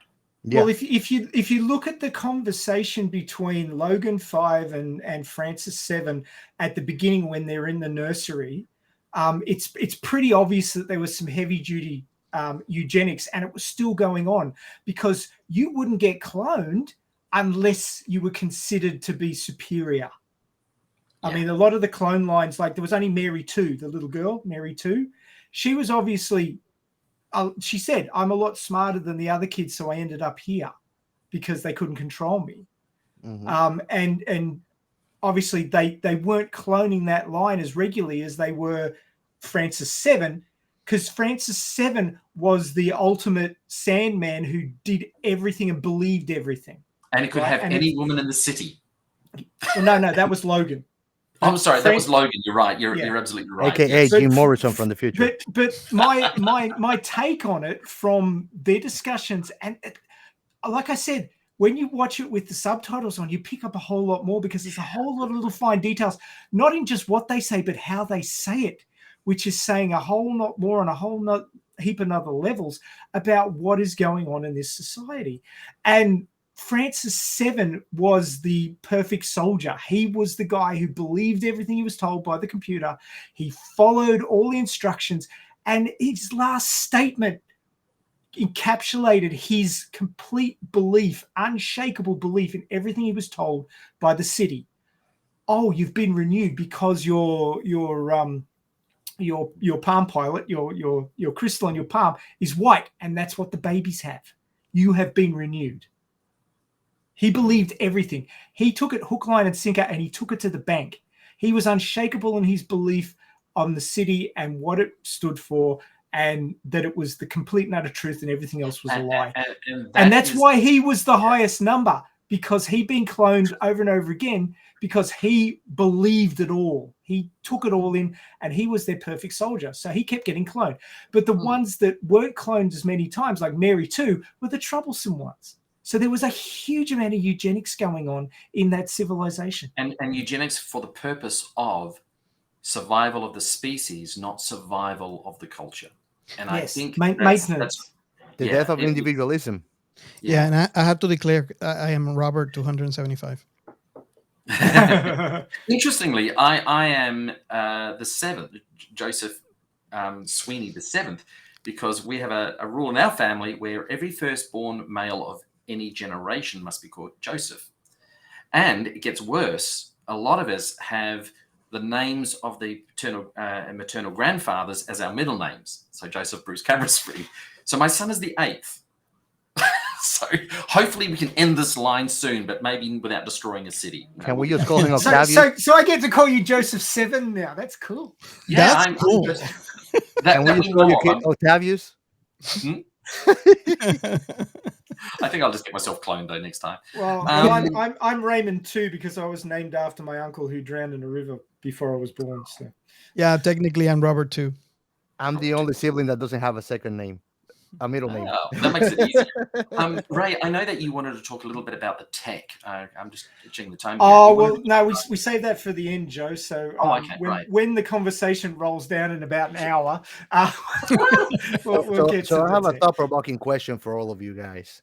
It actually intertwines a bit with the politics of the movie. But Doug Joe hit the nail on the head when he says that they portray perfectly Marxism way of living, which is the Imperfectly. uh, Imperfectly. But yeah, go on. imperfectly, but he actually underlines also what the ideal behind what communism should look like, you know. And the funny thing is that many people confuses that socialism is what allows that individualism to still thrive while giving everybody an equal chance, and it also fits what capitalism is. That's where capitalism is born from, right? Well, first of all, I actually don't think the movie does get Marxism correct. I think they were trying to overlay it onto a An culture that was. extremist way to see it, maybe. Yes. Now, Francis definitely represents very explicitly the fear of communism, not Marxism, communism. He was a believer to the day he got an American flag stabbed through his chest. Literally. They Literally. You literally can't had get to much more speak obvious freedom than into that. him. Bang! Okay. So, he was great. He was definitely, a poster boy for this fear of communism. Was he actually a communist? No. Was he actually a Marxist? No, because when they overlaid this notion of Marxism, they didn't overlay communism to the culture. They overlaid Marxism, and I make it quite a distinct difference between that. You have a society that has the means of production which are so automated that people are free to follow whatever they want to do. Okay. Now, in Marxism, the natural step from that is that people will pursue things more like Star Trek. People would pursue endeavors that enrich them and enrich society because humans are inherently good. However, in this context of this movie, they're just coming out of the flower power era, which was all ultimate freedom, drugs, no ramifications. It's a total. non-progressionist way to look at it, right? Yeah. So they took this idea of Marxism and overlaid it on top of that. So the control mechanisms of communism overlaid with the technology of Marxism overlaid onto the ultimate hedonism and freedom of the flower power movement. You can actually see why that becomes so dissonant. And I got to say, sometimes I look at the movie and I go, none of this makes sense. This is freaking nuts. And other times I look at it and go, this is genius. Whoever thought to do this was a philosopher giant.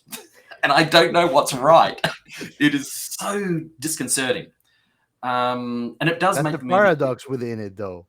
It is a paradox. And it works, but it really shouldn't. I don't think it would ever work in the real world. It's just like iRobot, like when all the robots take over humanity because it's the logical thing. That doesn't mean that it's benign way to go about things. You know? Yes, exactly. You're talking about dissonance. The two main characters, Francis and Logan, are complete opposites. There's a dissonance there as well. Logan has a huge arc and a development through the story, whereas Francis doesn't change. He's the same from the moment we speak to him, where Logan's there tapping on the glass because Logan 6 is in the thing, and Francis Until is Francis like, look at the why end of the are tunnel you even like, thinking about this stuff? It's not important. We're sandmen. We stop runners. That's what we do. This is nothing. Don't even think about it. It's not part of the program. Yeah, and I think you've actually just with that. I think you've actually convinced me that Logan was intended to be a character that changes, though I think it's totally self-centered. But yes, I think you're right. He's self-centered because everybody in that society is self-centered. It's hedonistic society. They're taught to be self-centered. But by the end, he wants to go back to the city and change things there for everybody, not just that was him. selfless. That was selfless because it's just what Max said before. He put himself at risk and he was aware of that. That he could actually, going back to the monster, he could die and be eaten because he just escaped from it and almost didn't make it out with his own life out of it. In fact, Jessica is still self-centered. She's like, I want to stay here with you. I want to have family. That could be let's not go back. An interesting thing to experience. Don't go back. And he's like, no, I got to do this. I got to go back. He changes. He goes from chasing down runners and enjoying the suffering of others because that's his job. So he can liberate them. All right. According to his society, he's doing the right thing and he can have fun doing it. and Francis is right there next to him doing it. I He am is now like convinced. Francis at the You beginning. have actually changed my view of Logan. Should- Well should done. we- and then he goes into the super selfish. Oh God, they've stolen 4 years off me. I'm supposed to go and do this, but I could, end up in Carousel or shot and killed. Fuck this! Now I am the runner, and I don't like this at all. And I want He's to not escape. exactly a hero, though, is he? No, he's definitely not. He's an anti-hero. He's a bit of an anti-hero. Yeah. Yes. He's an yes. anti-hero, but there are facets of his character which come out when he's put in the position of the people he's been hunting down for most of his life, that he realizes what the society is doing, and he wants to change it in the end. He says, I've got to go back and change this. This is wrong. I was doing the wrong thing this entire time, and I recognize that. And he could have just said, well, I'm out now. I'm going to keep being selfish and go off with this hot chickie and make babies the old-fashioned way and live out here. And we'll live in a log cabin next to a lake and fish and have a good old time. No fish there, but if you go higher into the mountains, it'd probably be fine. Now here's another. I got a point. I'm sorry. I just got to point this out. As you know, my wife is getting into sci-fi, so she is trying to watch all these sci-fi things that I recommend. Giancarlo knows this a lot more because he has been present for some of those, events. She's watching Logan's Run right now as we are talking about it, and Wow. she just came into the room because she said it's almost to the end, and I just gotta point this out. She said, at the end there's this guy that raises his hands, and he shows the sign of a Vulcan. And I'm like, really? I don't really realize this, but I got to show this picture that she sent me. I don't know if you guys can see it. And I'm like, she's right. I think that's probably an extra that just thought he'd do something funny. It's an Easter egg.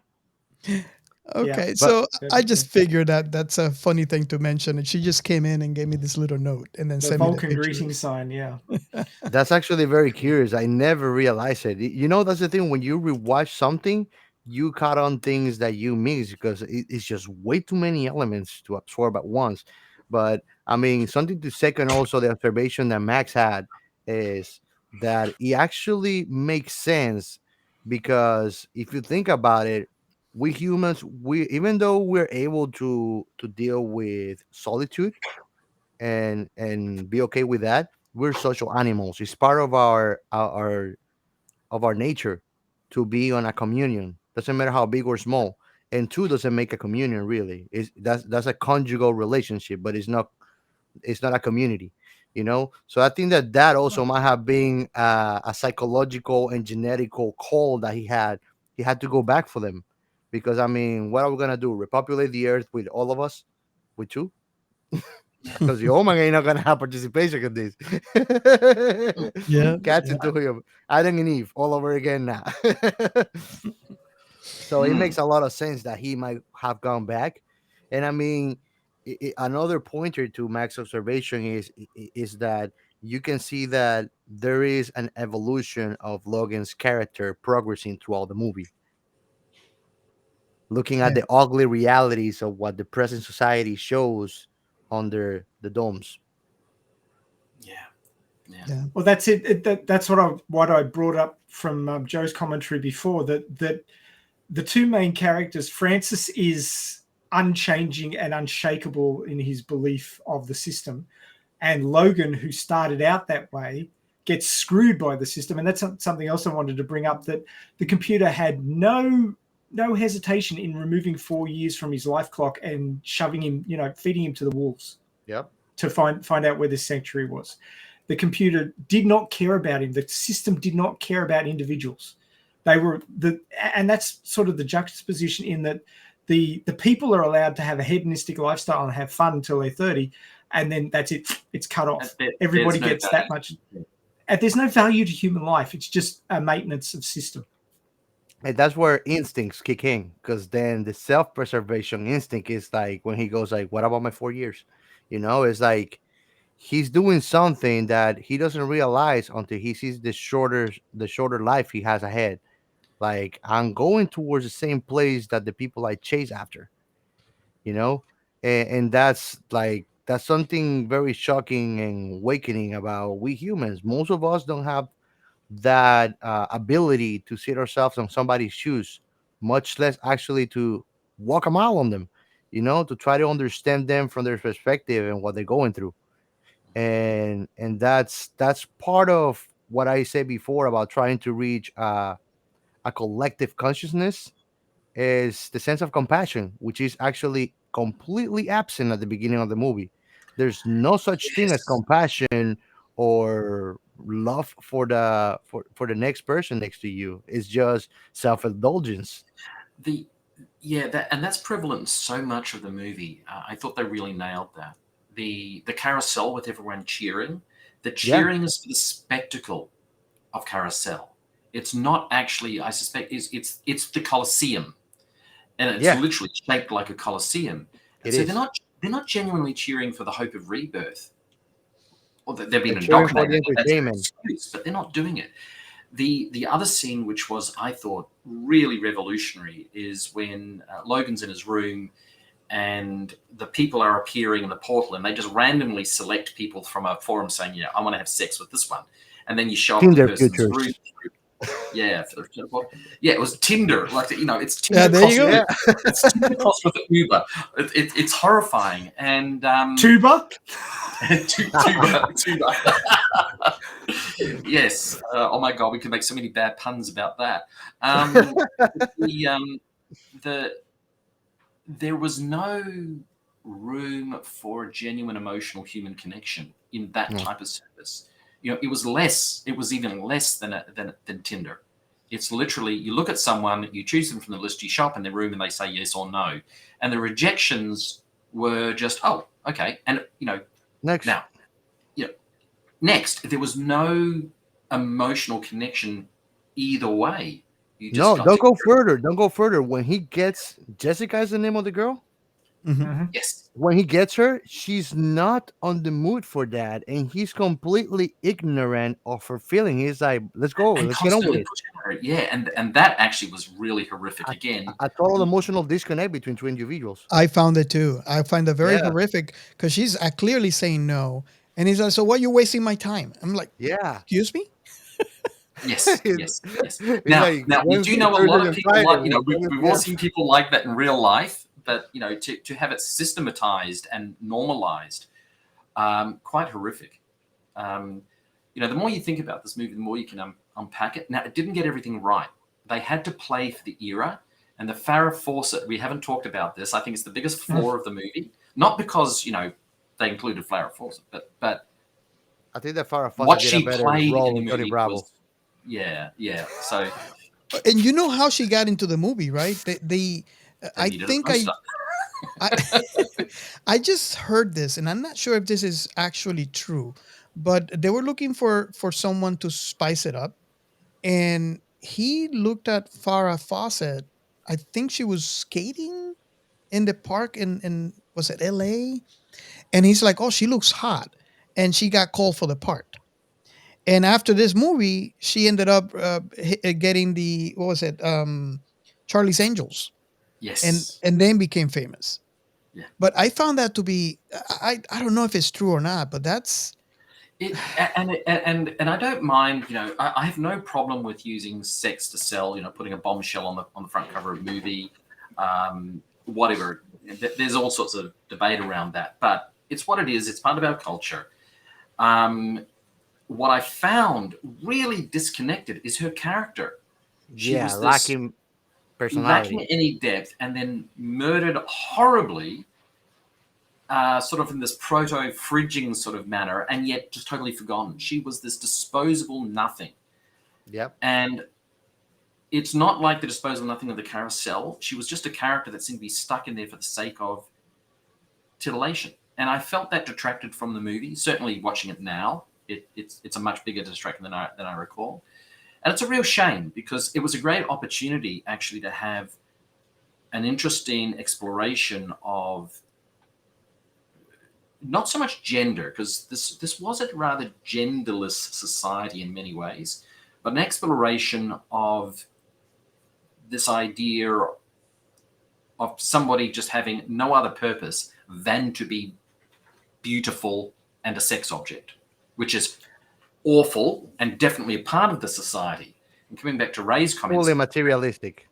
yeah, you again, further dehumanizing. And I think it was, maybe that's what they intended. It certainly didn't come across like that. That's the one flaw in the movie that I think is the biggest flaw outside of the AI. If you think of it, when you see somebody behaving on their one of my favorite thought-provoking mandates, question authority, think for yourself. When you see that on the movie, they look like an abnormality on the society system. You Yes, know, good point. Yes. and I mean, I think that that role that she did, even though didn't make justice to her character as a person in the real world, did portray perfectly that and aligned to Francis too, because that's like what Logan is showing us throughout the movie, little by little, on a long awakening from a deep slumber of thinking and questioning things. Is that people don't want to think for themselves; they just follow. That's what I use the word cattle. He They're was treated always like very cattle. he was always very inquisitive. Yeah, From the very beginning, Mm. Francis kept on telling, "Why you ask so many questions?" yeah. That is very true. That was his defining trait. He was curious, not questioning. He was curious. Curious. And He, when he he goes, actually states that. yeah, and he takes all the I'm goods just from curious.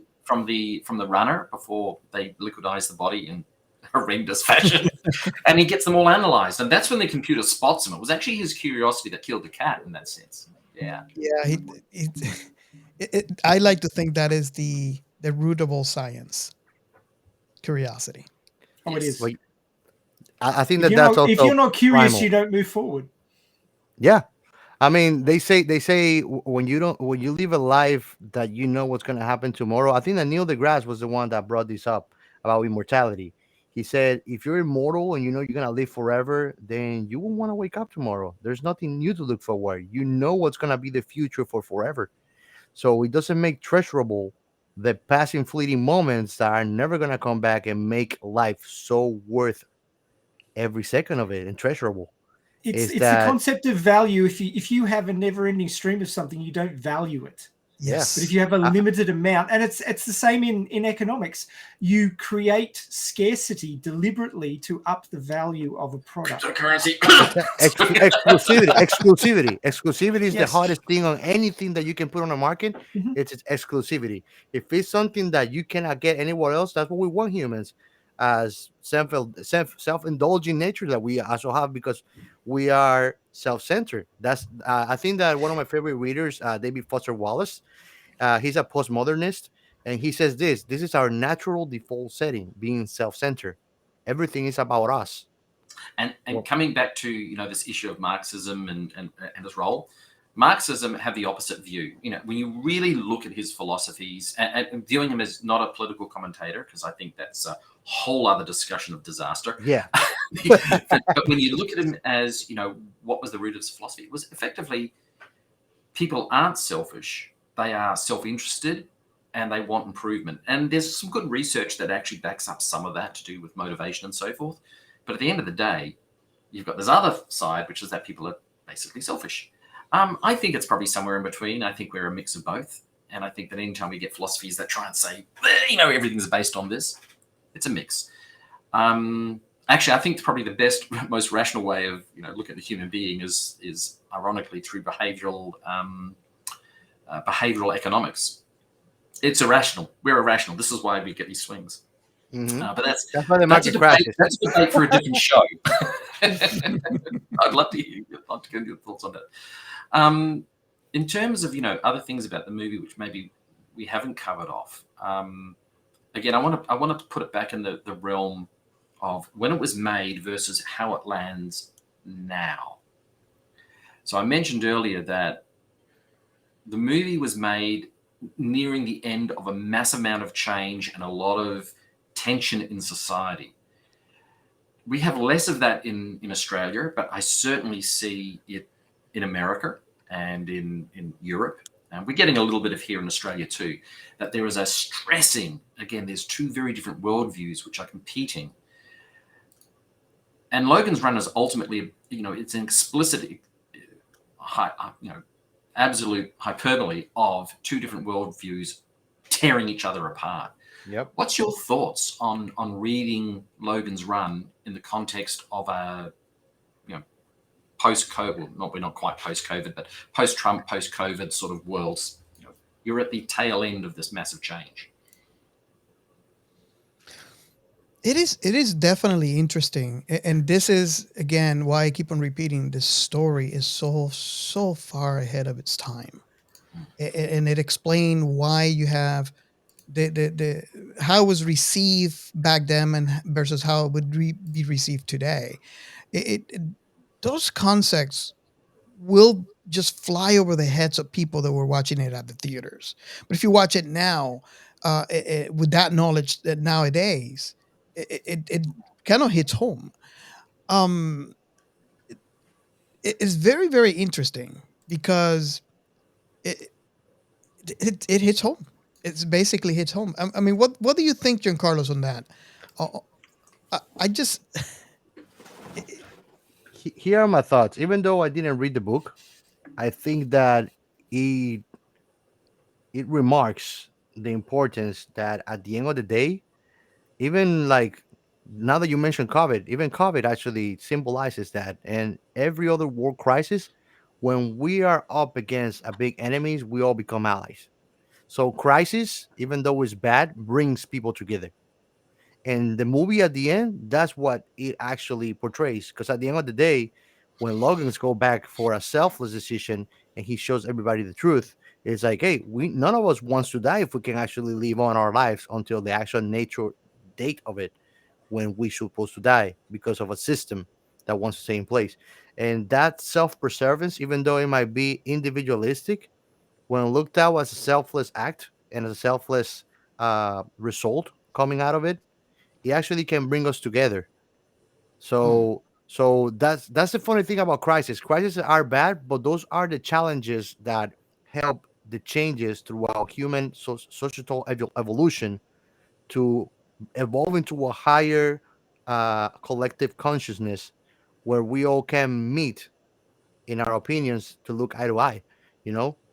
yeah, my So I notice how I'm having a hard time. Even it's because it's just I'm kind of curious because we see just like Doug Joe said at the beginning of this movie, there's obviously separate, you know, school of thoughts. yeah, You have the people that solely believe in Carousel, and you have the people like Jessica. They solely believe that they're being murdered, and Well, she they calls believe him in out on that. sanctuary. They believe in another make believe, which is sanctuary. So yeah. both sides believe in falsehoods. And That's then you interesting. have and then you Mm. have the thinner side of the coin because the coin still doesn't have two sides. It has an edge, which is a very fine line, but still side, which is Logan's awakening when he asks, "But I never see somebody that has been renewed." Yeah. He says that Yes, at some point of the movie to Francis, and Francis kind of dismisses him. But it's like they're looking at carousels, and he questions it. He's like, "If they are being renewed, why I never see that person coming back and remembering their past life?" and He asked them twice actually. It's mentioned at the beginning and near the end. yes. So Yes. it's brought back into focus So, later so, on as well. so I think that is a divide between the non-thinking and the thinking generation. Now, my question on that uh, idea is, and notice how I'm just, you know, Doug Joe. I don't know if you can see I smoke. can see this is what Smoke. science fiction. This is what science fiction should do. It should make us do this. That once everything is down and set at the end of the movie, you know how hard it is for two school of thoughts, to be it is so ingrained in who we are, because I always say we are the product of our surroundings and our experiences, Hmm. and with all we understand this a lot more now, because of everything that has happened globally. This is not something that I don't think people in the 70s, maybe I'm wrong, but I don't think that people in the 70s were experienced with. But I know for a fact that regardless of which era you're coming from, the way you are is the way you are, and you're ingrained in that. And only someone smart enough that can question their beliefs can actually open the window to It was understanding privilege. and maybe changing their mind. Yeah. So in this, at the end of the movie, when everything was done, now you have these two completely separate school of thoughts together, and now we are going to rebuild the society. How is that? And that is my question. That this is where this when Doug Joke asked that question, my brain just started. I think I was malfunctioning. So You were sitting there quite quiet for a long time. Yes. and I Not take it. becoming enlightened. I think it's like what you mean simplifying that question is how the non-thinking group uh actually is willing to consider this new possibility, and it's that self-preservation what took them to that. They don't want to die, and they don't want to die for the sake of a system when they know they can live on. It's like you've been living a lie, you're not gonna be renewed, you're being murdered as a spectacle. So it's like sorry, it's like something that I said, I read about. I like to listen a lot of TED talks about psychoanalytics, and basically says the nature of what happens when somebody's lied to, when somebody's cheated. What if you Basically. feel you're not being lied to? I mean, there's a lot of people in today's society that believe in what they believe, regardless of what they see on media or news, because they feel that they're being lied to by those mediums. Hmm. And this but is my point in the last part of Logan's Run. but this reality is shown in the end of Logan Run as a proven fact that they've been lied to, and they actually bring forth the truth. So that's why all these people actually listen to him. If he wouldn't have been able to convey the reality, you're all gonna die, then they would have been actually just terminated there. Like, oh, this is just an usurper. This guy is bullshitting the whole society. Get done with it. And this utopian, doomed to fail society will keep on going on until actually it will die off. So basically, that self-preservation that is what triggers, and that's actually my nature of when like people are not used to let's have a discussion and be okay to disagree. People are not used to that. When you disagree with somebody, usually they feel contented and they feel actually antagonized. No, you're wrong. Most people, I'm not saying everybody. For example, when I'm It's having the a conversation with somebody, the first thing that I tell them is I don't want to convince you. Just like I'm going to consider what you're about to say, just consider what I have to say. We might actually And change both of us yeah, in the I, middle I, of this exchange of ideas. And I, that's I the beauty of evolution, and just the perfect. the legit interest and genuine interest of evolving is not being attached to your own concepts, but understand of the ever-changing reality of things for the And, greater good. and going all the way back to the beginning, what is sci-fi? Sci-fi is an open space where you can explore those controversial issues. One of my Yes, favorite writers, Greg Egan, explores amazingly controversial issues. He's not a great writer, but boy, is he an ideas man. And true. and I'm very fortunate to the company that I now work with. We explicitly have this notion of peer review for just absolutely going through each other's work, pulling it apart. And we deal with some pretty heady tech and cultural ideas here, and we pull it apart. The peer review is there not just to that's not sub editing. It's literally going after the ideas and debating them, because every idea sits within context. And you don't get context unless you get counter opinions and counter contexts. I liken this to what you're describing. It's very challenging, and sometimes people, you can activate people's egos and all that goes on. Yeah, But ultimately, you're taking this big rugged stone that you've found, and it's a diamond, but it looks like a piece of rock, and charcoal. you start knocking off those sides and shaping it into this beautiful $1 million jewel. And that will look right in a perfect necklace on a perfect, in a perfect situation. And then you go and get another one and you do it again and you make a ring out of it and so forth. Ideas should be fluid. they should be challenging. They should be, you should have to swim against that tide of ideas. You should work for it. And it's uncomfortable. And I get it. It's hard work. And physically, there are actually, you've clearly studied some of this, so you know that there's actually neurochemical things going on that make this uncomfortable for most of us. But at the same time, it's freedom. And I think that definitely science fiction gives you an opportunity to do that without that negative reaction that we often have. Robert and I have spoken about this. You know what you're describing? You're describing scientific method. Oh no, not. That's a slightly different thing. But what you're describing is the basis of scientific method, okay? Because scientific method says this is what we see, this is what we understand. It will stay that way until we understand it some other way. And that's the difference between Logan and Francis.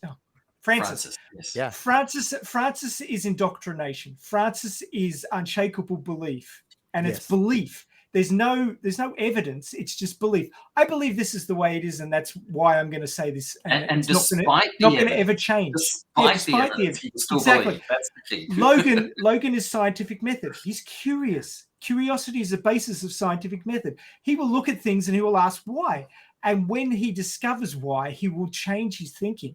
And that is the difference between. No, I don't really want to divide the listeners by saying science versus religion, but religion is belief despite it's true, despite evidence, and science is belief because of evidence, which can change based on new evidence. I'm going to popularity it is quite strongly. Not entirely. So I'm going to disagree with Ray on the definition of religion. I think you've confused religion and fanatism. Belief. Okay. Yes, you're right. So a lot of the scientific methodology that we have today was founded in the religious orders. And it's absolutely possible to believe, and by the way, I'm an atheist, but I'm not one of these atheists that say God is wrong, doesn't matter. There's some more values behind it. The reality it, is that it's very easy to be a Christian and be fully supportive of the scientific method because it's the way that God gave us to uncover this most amazing thing that is creation. Mm-hmm. You don't need God to have that amazing discovery, but you can absolutely fit it in there. So when people come to me and say that, evolution is not real and they deny a lot of that evidence, I go, that's not religion. That's belief. That's not that's what I was getting at. Yeah. Now, coming back to the movie though, Francis has a religious view, but he also has this unshakable belief. He has a scientific religious view. Well, no. no. There's no science. There's no opportunity for growth in that character. Yeah. And he's coming faithful. back, we started this discussion by asking about what's happening now, because fear. When you've got a society, massive change and massive fear, which is where we're heading at the moment, and where it's being monetized as well. That's an interesting new take on it. People want certainty. So these runs on toilet paper and all this sort of stuff is all about trying to get control over a world which is totally uncontrollable. But if you have this questioning mind, you actually go into this with a very different, not bravery, but more of a, all evidence suggests that we will actually be okay with this. Yes, there's a higher than normal likelihood that I will die of COVID, for example. But I probably got a higher, there are other things in life. This is just another new risk profile for me. And if you go into it that and you treat everything as a risk profile rather than fear and rather than trying to get control over something where you have no control over. Yeah. And I hit this recently. I am one of these, some people see me as a bit of a prepper. I've been expecting something like this for quite some time and we're overdue. God, I'm glad it happened now, not 10 years ago. Our death toll will be a lot higher. And I do everything right. I wear gloves, wear the mask, do all that sort of stuff, and I still got COVID, and it hammered me. Now, I played the numbers game. I didn't win, but that's okay. A lot of other people won't. I managed to play the numbers game long enough where it didn't have, it didn't put me in the ICU. But the challenge for us and certainly when you look at Logan's Run, is if you are scared of the future and you close down your humanity, you close down your opportunity for growth and change, you actually are on a spiral to a cultural death. Stagnant. You will die as an individual and you will die as a culture. And your ideas will die with you. Yeah, absolutely. Oh, that's nice. I like that. I should put that on a t-shirt. That's the transcendentalism behind Yes. that's the real idea behind immortality. Immortality is not literal you to live on forever until somebody shoots you in the head and there's no fix to it. To me, the real idea behind immortality is to leave our mark on this world to transcend the ravage of time. Is something, a good deed, something big, a change in society, a movement. That's the real way to transcend from being a man to being a name. You know, We remember Martin Luther King. We don't necessarily remember who we don't remember. I don't remember, but I have heard a lot about him, and I read about him a lot. Yeah, and that's interesting about film as well. I think film has that. We remember the good films. There's so much trashy sci-fi there, and I have to hunt them down. I actually enjoy really shitty, bad 70s, 80s science fiction. You guys all like, I'm the only one here that is a minority. You all love campiness. You're crazy about your campiness. I'll take campiness. It's all good. But it's you've got to be in the right mood for it. Like it's like eating a hamburger. You know, there's really, really, really good meals, and then there's really, really shitty hamburgers from fast food joints. And you know what? Sometimes you just want the shitty hamburger from a fast food joint. That's what you're craving. Yeah, it's like one of those things that you're gonna do. You know, you're gonna regret, but it's gonna be totally worth it. Yeah. Sci-fi is like pizza. Even when it's bad, it's good.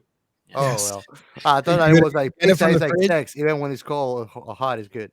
You get it from the fridge with a beer, and you're set. I had way too much. But I mean, Logan's Run will be one of those movies that, while it's not a perfect movie, it resonates, and it resonates through how many years is it now? 30, 40 years? Wow. Oh, Jesus. 76, yeah. 50 years. Holy hell. Yes. God, I'm getting old. You and me both, dude. And you see, and people remember that movie long after I'm dead. So, the fact that the movie is still being talked about says a lot. So if any of the viewers haven't seen it, I do recommend it. It's not a perfect movie. No movie is. It's a very thought-provoking. The fact that it's still thought-provoking, there's actually not many movies that can do that. Another movie which is actually better now, like Logan's Run, that in some ways is better now than when it was first made, in terms of a social commentary, is a horror movie called Videodrome. Not very well received when it went out. I remember that one. Oh my Which God. one? Videodrome. Yeah. Never heard of it. I did a podcast. It was Cronenberg. It's one of Cronenberg's, I think it was his second movie. But it basically predicts the way that media has gone with social media and all the rest of it. It is phenomenal. It's dark. It's horrible. It's gross. It's absolutely perfect. But again, there's a movie that probably won't be remembered like Logan's Run, but had all the same elements. The reason for it? Probably because it was just too confronting for the period. But I do know that people that like the movie think of it the same way as, Rollerball, another great movie that will probably outlive us, Planet of the Apes. Although I would argue that the recent Planet of the Apes series is actually superior. But fighting words, I know. But, just amazing worldview. Hot take. We actually did Rollerball just last week on Radio Chaos. Yes. So it is still current, because Rollerball was actually one of the big instigators for Yukito Kishiro's Motorball arc, which became important in the Alita Battle Angel movie. So that's how that all links together. Yeah. Have you guys done Rollerball as a movie yet? No, not on this podcast. If you want to have a talk about society and media and hero worship and sport, that movie still nails it today. I need to watch it. Never heard of it. Well, we need excuses to have you back in. Okay. I'm Chip. telling you, have the thought that I'm just like a movie lover on a wholesome. And I mean, science fiction just became a bigger thing for me when we started the show. You can ask Robert. I'm completely ignorant of many old timer classics. I mean, I was watching. Who you calling an old timer, sonny? Hey, I'm shameless, man. I'm shameless, man.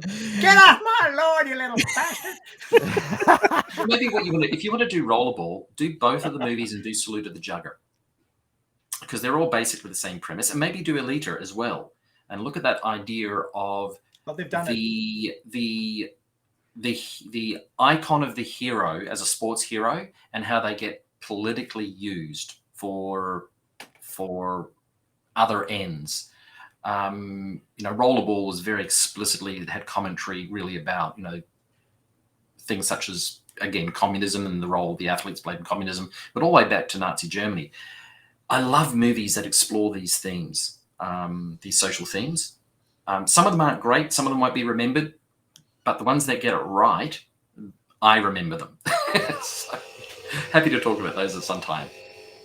Well, and I mean, there's something that Robert and I actually spoke about that actually hits home with the conversation that we're having right now on the altercations that psychologically and politically it implies with these kind of movies. We talked about this with Gattaca, for example, is that Yes, science absolutely. fiction is a great playground for the what ifs and the consequences of these Yes, realities being realized. and Like Gattaca exploring those became two actually a worlds. message for the future and the atrocities that could happen socially because of that. And this movie also plays that. Like, what happens if we grab this reality, we make it truth, and we play it through? What will be the results of it? So it's a wonderful playground to see these realities that never got to be realized because it got contended. Yet. What will have been the reality of the time, Yet. or at least a demonstration of it, even though it might not have evolved through that at the end, is the closest thing. So it's the theoretical part, scientifically and psychologically talking, of these uh, Mm, mm. ways of thinking and such. Yeah, and then you've got, and I will say that that's one realm of science fiction that we've been exploring today explicitly. But the other realm of science fiction that I love is pure adventurism. Battle Beyond the Stars. That was Magnificent Seven in space. And you can actually get it. I think it's on Prime. I think it's also on Tubi. So stream that. It's, there's nothing new in the story, but it's just gloriously fun. What's the name of it? Because I got Tubi. Battle Beyond the Stars. I want to look for it. Yeah, and it even stars. The boob ship. Yes, they have a boob ship. One of the characters is a Valkyrie, and her ship basically is a pair of. Looks like a breasts. boot. It's a terrible movie. The front Ice of the Pirates. starship has breasts. Yes. Oh, I love Ice Pirates. Ice Pirates, great. another movie which is just pure adventurism. Space another truckers. Space truckers, yeah. And if you really want to go, Never heard of this. if you really want to go weird, it was I think it was made in the 90s, maybe the 2000s. First and second season of a series called Lex, Lexx. Please, let's do Oh, this. I saw you guys posted Lex? something about it. Yeah, I mean, I Let's haven't do watched this. it yet, Lex but I is saw you guys bonkers. put a poster about it. Lex is what happens if you cross a Japanese game show with Canadian sense of humor with German sense of humor. And it is just so messed up. I know Giancarlo's might be opposed just because the campiness, but dude, it's good. Oh, but what about the deep social commentary? What It's about good. what about gender fluidity of robot heads? I mean, Those are the things that make the it completes it. Is that Yes. it's not just campiness; it's what's underneath that layer. Yes. No, Lex has nothing underneath it. Just absolute mayhem. Absolute mayhem. I just love it. I love it. I love it. So Lex, there's a role. Lex was to the 2000s what the Expanse is now. No. Oh, are you serious? Because Yeah. I'm Never crazy popular. about the Expanse. Hot take. No.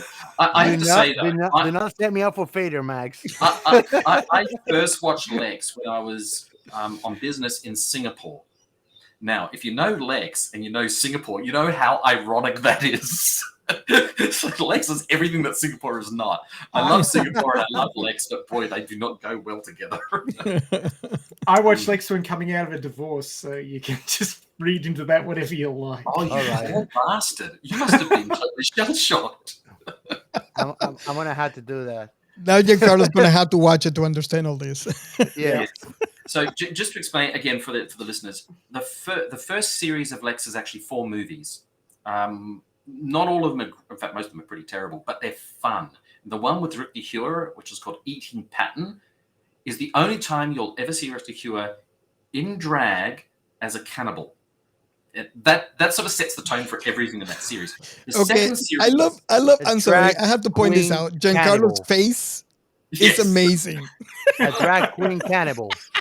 A drag queen cannibal. Yeah. It's like RuPaul eating people. He's just without the sophistication. From transsexual Pennsylvania. Yeah. Come over here, I'm gonna hate you all. And the second series is actually very, very clever. It's more episodic, more like a traditional sci-fi show.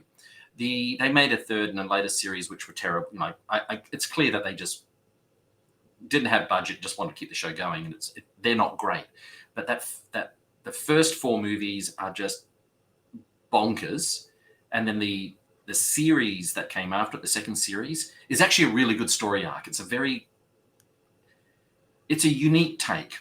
It's everything that Star Trek is not. Anyway, so we're not here to talk about that, but if we are going to look at, I think it's really great to talk about the highbrow nature and the meaningful nature of science fiction, but there's also just a pure escapism that it gives us. And I love that escapism because there's many, many times when that's what you need. Getting philosophical about it, great opera, great stories that take you out and just take you on a journey that you will never have. And that journey is insanely, it's an insane hyperbole of emotions and adventure and so forth. It's absolutely okay. My wife is currently upstairs probably watching the Jack Reacher series. Total adventurism, well put together, actually, very well put together. My brother told me to watch it. Yeah. And, same reason I watch superhero movies. Not a lot of social commentary in most superhero movies, but they're fun. And I do not deny anybody. You captured the essence of science fiction in one word: escapism. And I think that if you want to put science fiction in one word, escapism makes a little bit of justice to it. Because let's just get out of this reality. Yeah, it can be escapism coupled with introspection or curiosity. Maybe if we bring those words together. But anyway, absolutely, coming back to Logan's Run, Logan's Run is interesting because when it was criticized when it came out, it was criticized for being nothing more than a spectacle. Yes, I remember that. And we don't see it as a spectacle. There are elements of spectacle, and because we don't view that now because our filmmaking technology is so higher. But that carousel scene, that city scene, that final scene where all the wars closing in and so forth, absolute spectacle for the age. And probably people were so shocked with that, so amazed with that it overshadowed those subtle things that Ray's talking about, those subtexts. So escapism coupled with philosophy and introspection and possibility. What a great mix. Well, it actually says here in the wiki page in the box office, it says it grossed 2.5 million in its first 5 days in the US, which was a substantial amount of money at the time. And the film finished its run grossing 25 million in North America and solid performance in other territories. So it made more than 25 million. Yeah. On a 9 million budget. It was originally supposed to be 3 million, but it blew out significantly. Wow. The film was credited in helping MGM recover from debt and was a hit with young audiences in particular. So it was a big movie for MGM. It did a lot for them. Yep. I mean, and don't go further, just to align with the sad welcome that Logan's Run had for the mentality of the society and the time that it came. It's the same. We actually spoke about this when we made our episode on Barbarella. It was the same thing. The movie was not, society was not prepared I'm for the still not movie prepared when for it came out. Barbarella. I mean, that movie came in 1968, I think, and Yeah. they also portray perfectly gender fluidity, like Yeah. man with man, woman with woman. There's no racism, and basically people were not prepared for that. Robert even told me that many of the scenes were cut because of the nudity that he showed. That so much Mm. that I found hilarious that the sexual scenes were just like insinuations we behind we us. have worse scenes now than what that movie shows. On TV. But then On again, TV. it's the product of their time. At that time, Yeah. that was too much. Yeah. I am so torn about Barbarella. I like the movie, but I hit a nerve. there are certain scenes in that movie which are actually really, almost sort of MRA territory, incel territory. There's some really weird shit in that movie. However, the fact that I love Lex does not, as soon as I say I like Lex, means I cannot criticize Barbarella. Barbarella is nothing compared to what Lex does. This is true. Yeah. Really? yeah. Okay, now I'm watching Lex. Even if I don't give a crap about the storyline, It's I want to see Okay. what I'm gonna see. it's the German sense of humor part in Lex that's German, that's got Joe Canadian, on the Japanese fence. game show. A lot of like safe words and expandex and gagging and shit like Yeah. that. Everybody hears it first here in this Lots of tight podcast. leather. Young Carlos is going to watch Lex. The It's the on pop-up assassin, record. you'll enjoy her. I will definitely Or come him. back for when we review that series. I will definitely come back because it's the exact opposite of this, and I will not be sensible at all. Ooh. We'll drink. We'll all get drunk and we'll do that one. Yeah. Yeah. I'm game I'll for just that. I'll just bring this up in post-production. It says here in the wiki, the film was previewed to test audiences prior to release. A few sequences were edited or shortened as a result. These included longer sequences in the ice cave where Box asked Logan and Jessica to pose for his ice sculpture. This was cut due to extensive nudity so that the film could receive a PG rating. PG-13 did not exist as yet. And for length. Other scenes were removed, including a Sorry, sequence for where length of Francis... the movie or something else? Just The checking. length of movie, yeah. Naughty boy. Okay. Certain scenes were removed, including a sequence where Francis hunts down a runner at the beginning of by himself at the beginning of the film. Other sequences were trimmed. Some of the sequences were featured in the 1998 DVD release. Some sequences survived in the shooting script, but the footage was lost. And that at the end of the process, the budget had escalated from $3 to $9 million, which was an expensive film for 1976. It was noted being the most expensive film made for MGM in 10 years. Most of the budget going to sets. So The sets are amazing. that was covered in the wiki. Yeah, fascinating. Awesome. So is this now a dead horse that has been? So flogged, I want to see a lot of things in Lex, like safe word. I'm dyslexic. I've actually auto-corrected that already. And then you're gonna be like, no, safe word. I go, get ready, baby. We're going for you. Put the sword down. It's not a pork sword. Put it down. In the first episode of the second series, they definitely needed a safe word. But anyway, Okay, you got me sold I out. think I'm the watching full that. title- You were going to need Google to understand that show. Put it this way. Guys, I like to go on record and thank you because I wanted Giancarlos to watch this show for the longest time. So thank you. Excellent. You guys He better needs own a up bit of to your word. Spandlex. I want a pet cluster lizard. That's all I want. Anyway, so I think we've pulled apart Logan's run. I mean, we're talking about Lex now. We don't need to make an episode on Lex. Yeah. Yeah, Should we go to the science behind science fiction then? Yes, let's go ahead and pull that. Because being this the deja vu episode, I've actually got a longer list now than I had the first time. So going from the beginning of the movie where they say catastrophe, global warming, we've pretty much flogged that one because Joe brought that up earlier on. But yeah, global warming is obviously the premise behind why things turned out the way they did in this movie. So and it's seen in lots of scenes, and it's insinuated by. There's a lot of insinuation in this movie within throwaway lines, which is the beautiful thing about it.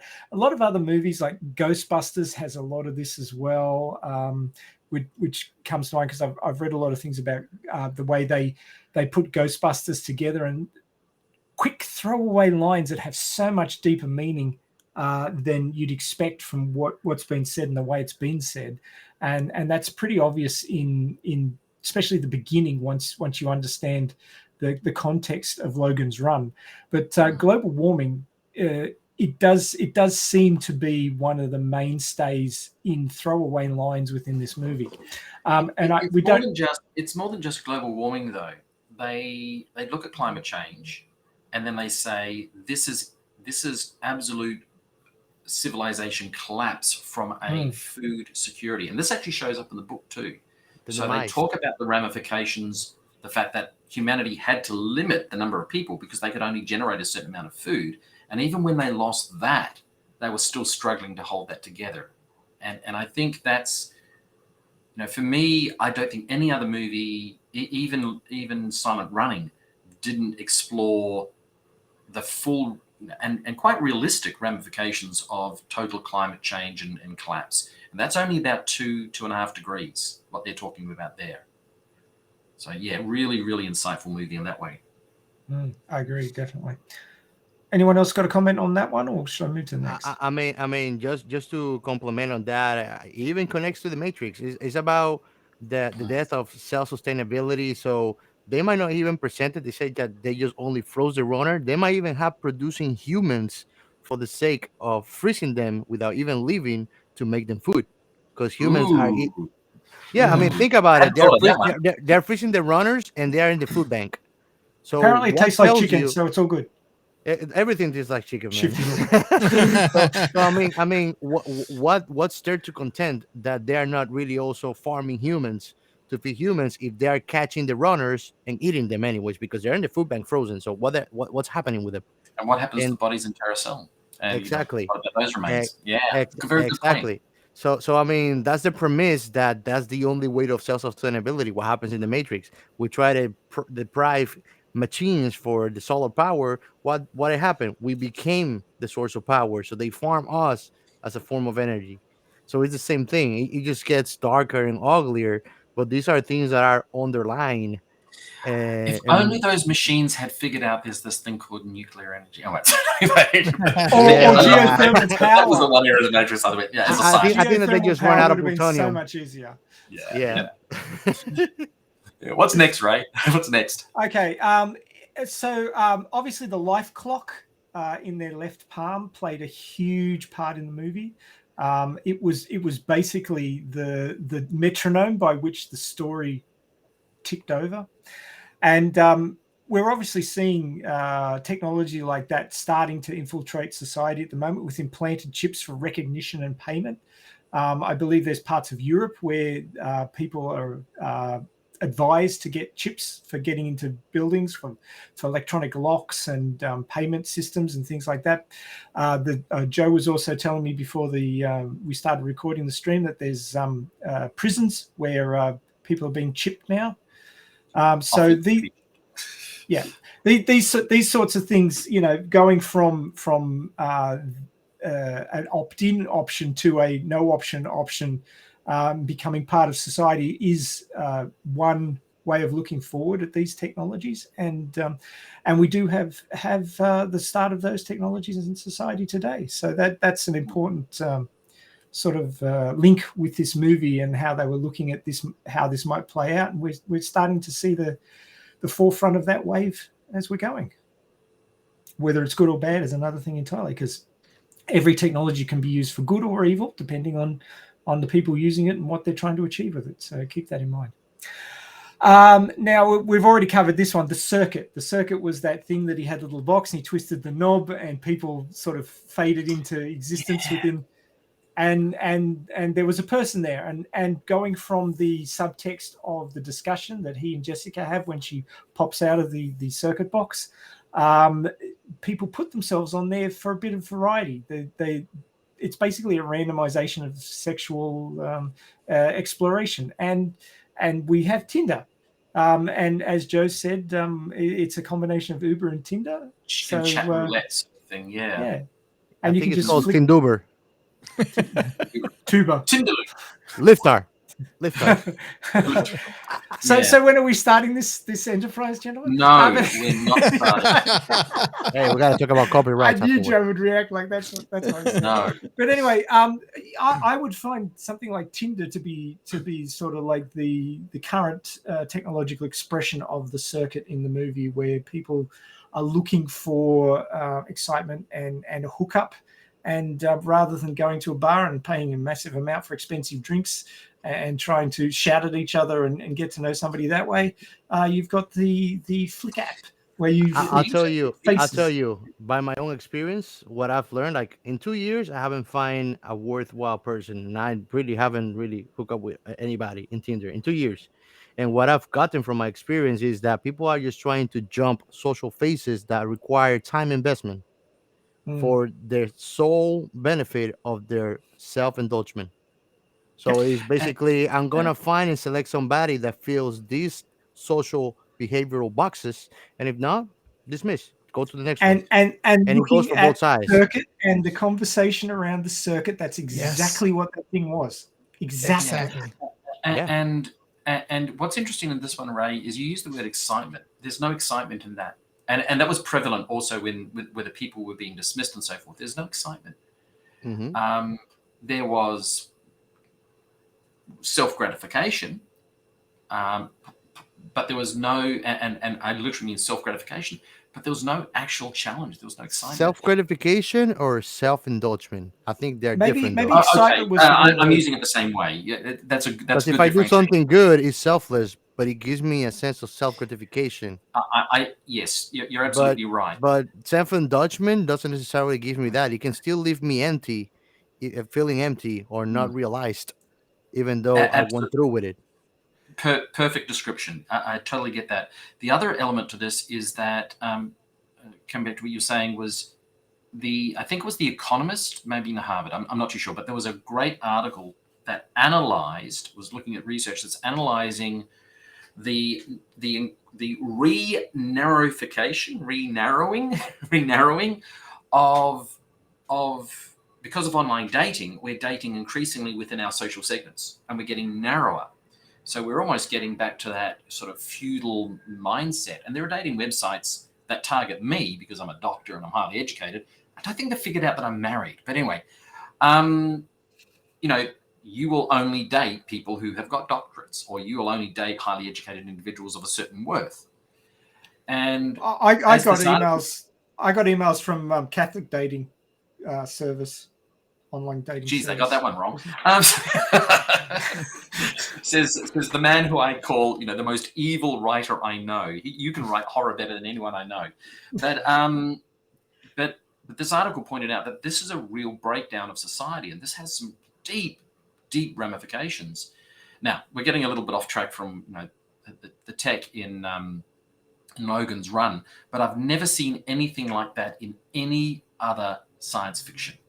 This idea of the ultimate sexual freedom, but completely and utterly inhuman. Like there was no humanity in it whatsoever. It begs the question, is actually a lot worse than Tinder, because rejection happens in person. And that has to be, I know there's something to be said about rejection online, right? But I still like to believe that face-to-face rejection is worse. Yeah, but the interesting thing is that when they were Tinder is just like Pokemon Go. Tinder is just like Pokemon Go. You go to the internet and you find the local area monsters, and then you catch whatever you want. Oh my god, I love that. You gotta catch them all. That's so good. Got to catch them all, and we're talking about viruses. Yeah. So now we're at Tuba Go. Okay, that's a social allure too. Like there is a social allure about being a Casanova, about having more partners sexually, and they don't really get to see until they are far into the rabbit hole. It actually makes that empty hole emptier, because that's the Don't importance use the of word hole here. emotion. This is activating me. No, but no, I get what you're saying. It's Yeah. actually a very, very dark area. What I found interesting about the um, Logan's run is when the man who appears and Logan says, "No, thank you," not into that. There was no emotional. It's like, yeah, okay, fair enough. Off to the next one, because he knows he's going to get laid. Um, it was utterly and totally. There was no fear of rejection because there's no commitment, there's no excitement, there's nothing there. There was nothing at risk. There was nothing, just literally nothing human in that relationship. And yet, when Jessica arrives, Logan is offended. No, he's not even really offended. Taken aback because he's not used to He's this. taken aback that she's saying no, that she's changed her mind, and like, why would you do that? I don't even think it was. It does remind me of some of the conversations I've seen threaded from incel groups and so forth. But this idea that she was not a human being, she was this thing that he was going to have sex with. A social abnormality when she started just not following through the expectation. Yeah, it's a great scene. I actually think it's one of the critical scenes of the movie in terms of really showing what that society was about. Mm-hmm. That's one of two. That there was another one which we haven't actually hit on yet, except for mentioning Farrah Fawcett being in the movie, and that is the medical scene, the new U483. Oh, that was so creepy. It was hugely creepy, but it also reflects the times. I mean, obviously, plastic surgery had been going on for a while, but it became much more popular and much more common in the 70s. It's just going like a McDonald's and getting a McDouble. Exactly. and people get addicted to it. And the flippant way that they were going, oh, you must get sick of looking at your face in the mirror every now and go get a new one. It's just like, yeah, whatever. I can just do that. There's because the personal relationships were almost non-existent. The family wasn't there. The friends were come and go. Everything was so loose and free and unimportant that the way you looked didn't matter either. You could just change it. Everything was free and flexible and didn't matter as long as you followed the doctrine. Mm-hmm. It's like the pay to price to get everything you want whenever you want at no cost. But the cost that you have, follow through. But the value was zero because you could do it anytime and nothing really it doesn't mattered. cost you anything. Yeah. And then again, immortality is like, what's worth me waking up tomorrow? I mean, I'm gonna live on for forever. There's no what I found interesting in the movie is that automated robotic surgery, again, very, very prophetic, very much ahead of its time, turned to evil. So in the movie, they literally turn it into a murder machine. And while you were saying Carousel was the horrible thing, no, for me it was that one as a kid, because I could just imagine being sliced up. What a horrendous way to die. And yet here you've got a technology which is designed to perfect people, to make them better. Or if you take it one step further, to actually do surgery, being used as this most horrendous, horrific way of dying. And we're allowed spoilers on this? Yeah, I guess we are. We've already talked about it. Oh, yeah. So when the doctor is thrown in there in that fight and he's cut up, he's still screaming as they leave. Yeah. And it's not pretty. And Farrah Fawcett, unfortunately, again, this is an underutilization of that character. Her reaction to it is shock and so forth, but it's very underbaked. And I actually felt that was, out of all the scenes in the movie, it's one of the ones that could have been much more impactful. It's certainly as scary as hell, but it didn't drive much else in the storyline along. It was one of those pieces that I felt was added on. Unfortunately, it was, in hindsight, it's only because of the way they treated Farrah Fawcett's character. That's one thing, but then again, just siding with the reality of society, if you think that there's a lack of compassion, how can she really feel and relate to the like the altercations of the horrific nature of what happened? It's like she couldn't understand. She had nothing. She cannot understand that really. And then again, actually, Max mentioned something that we did not touch when we're talking about the burdensome behind being a child. There's not something very prime to what human society is. the foundation of a family that does not exist.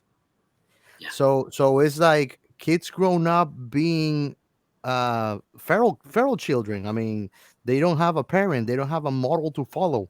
They have the society, which is way too many options, way too many opinions, following one structure. That's their model to follow. And no So questioning. yeah, There's the irony. Yeah, exactly. Well, they obviously learned to read because she could read what was written on the tombstones. Jessica, that yeah. is. So they obviously have some sort of schooling, but it's not shown what happens. That part has no greater effect on the commentary as a whole. But that's what they say on society. The difference between having principles and having an education. A principle comes from the house, from your home. Education, you get it in school, and it's up to you how far you take that. And I mean, you can have somebody that is completely not knowing of being a scholar or knowing to read and being a fantastic person, a person with great principles that has a lot to give to society, and it's all given by what they learn at home, the principles of what's a good ethical moral code of how to live in communion with others and what's being a good human being and doing good to others. So necessarily, I mean, you can be well educated, highly intelligent, the highest IQ. I mean, psychopaths are one of the most smartest people in the world. They're also one of the Tell most me dangerous people. about. Hannibal Lecter, he's one of my favorite characters. I actually don't like Yeah, heroes. I like villains. I'm glad You I'm know? not that smart. You and me both. You and me both. Oh man, you do have to watch Lex because there's no heroes in Lex. Oh yeah, no, The only I'm afraid you're overselling it the already. character that comes closest is a 1,000-year-old assassin who keeps on getting frozen. He's the closest to a hero they've got. But anyway, let's move Oh on, my right? Okay, Maybe so he's a hero. You feel bad he gets getting frozen. obviously the controls were a bit hackneyed in the new U laser bank thing, but the part that drops down with all the arms and the lasers and everything, there was something very similar in use in Alita Battle Angel for the cybernetic surgery. So that's like a continuation of that sort of idea. But in real life, there is now robotic surgery devices which are very similar to those sort of things. They've been using lasers in surgery for quite some time. Neuralink. Oh yes, that too. Well, That's very similar. I mean, this machine has a needle that can go into your brain without hurting any nerve, and it's actually calibrated to even not move with the vibration of the planetary rotation. I mean, that's incredible. Yeah, but surgery devices have the advantages of not getting tired and shaky like people's arms do, especially with very delicate like neurological or nerve surgery where it's got to be very, very precise for long periods of time. You can use it with keyhole surgery. So rather than cutting somebody open, you put a hole, you put the device in with the camera, and it's got surgical tools on that camera head, and that just goes into the body cavity and does what it needs to do without opening the person up and exposing large amounts of their organs to the environment. There's all sorts of situations now where robotic surgery is replacing normal surgery and doing it better. So ideas like the new U device in Logan's Run probably prompted development of robotic surgery as it stands in society today. Yeah, it makes it a lot more non-invasive, which it makes it more secure. Yeah, but it's also more accurate and less likely to suffer with the problems of the person getting tired or making mistakes. Agreed. So from robotic surgery, we go to wave power. Joe mentioned this already, but wave power has been sort of on and off the table over and over again, looking at different ways to make it work. But it is something that, the wave and the tides is controlled by the moon's gravity. So it's not something that's going to go away anytime soon. And it is a renewable. I know there's that new movie resource coming out where apparently the moon is a giant alien robot or something. Oh, there's actually a series of books where the moon is actually a starship. Well, hey, we have Artemis Project. We have Space 1999. Do you remember Space 1999? Yes, the moon flies. Oh my god. Yeah. Anyway, sorry, Ray. Sorry, I'm getting sidetracked again. That's okay. I'm watching that now. Love it. So wave power is one of the renewables that people are looking into, and it is being used in various places, but it is a little bit tricky to access. Obviously, solar and wind are a little bit easier to get a handle on, and that's why they're leading the charge in renewables. But wave power is there, and it has been attempted and is being used in lesser amounts than wind and solar in providing renewable energy. So it is a thing that is happening at the moment. Yeah, I've heard that. I heard that they're not using it as much because I mean, I'm a lover of all things, including science, and I like to read and watch a lot about it. And I heard that the reason it's not being implemented more is because right now the technology they have, it has to be on the ocean, and it actually inflicts with the natural ecosystem. So that's why they don't want to fill up a whole coast with it. It's going to end up killing animals and damaging their ecosystem. The way that they put it in Logan's Run, which is actually incredibly smart, is like it's kind of a fort, like a water fort. So the water is coming in, and that pressure is not going outside into the ocean. It's actually like bringing the It was ocean more into it. like it was presented more like a hydro station. Yes, yes. More waves. That actually puzzled me because I couldn't quite figure out how that was all working. You know, as an engineer, sciencey head like you. But I think, trust me, I had no idea about like engineering. I just like I watching things and learning about them. but the interesting thing was they have a society which has faced an ecological collapse, clearly global warming. So obviously they were going to be using renewables, and they chose a renewable. In the book, that city was actually the final parts of a much larger complex that existed under the ocean, because they moved people under the ocean to get away from the pollution and the heat. And that city had a rupture and was flooded. And that's not in the movie because that was just a little aside in the book. But definitely, the fact that they thought, what would be the closest renewable for this society? And at the time, they probably did not have any. Well, I know they didn't have very good solar. So this was their natural thinking. But it was very forward-looking to say, how would you power a city of, and we're never too sure how many thousands of people were in that city, but it wasn't a lot. How would we power them? And I thought it was, again, very forward-looking. I think there was a huge amount of space under the main dome, and there was multiple domes. So I think there's got to be, up to 50, 100,000 people in there, easy. It could. I think that the movie of Logan runs about from the comedy Biodome from 1996. Yeah, I've seen that. That's what it became. Interesting you mentioned that movie, because my next point is enclosed dome living. So there have been experiments done on Earth where people, I think it was one in the Arizona desert, where they went into a dome and had to stay in there for a couple of years, and it was completely self-enclosed. So oxygen, water, food, everything, no interaction between the outside world. Fully successful as Logan's Run's dome wasn't fully successful. They weren't successful either, which is a pity. It is a very difficult thing to live in a small enclosed space and try and survive. Tell me about it. I've been living that through COVID.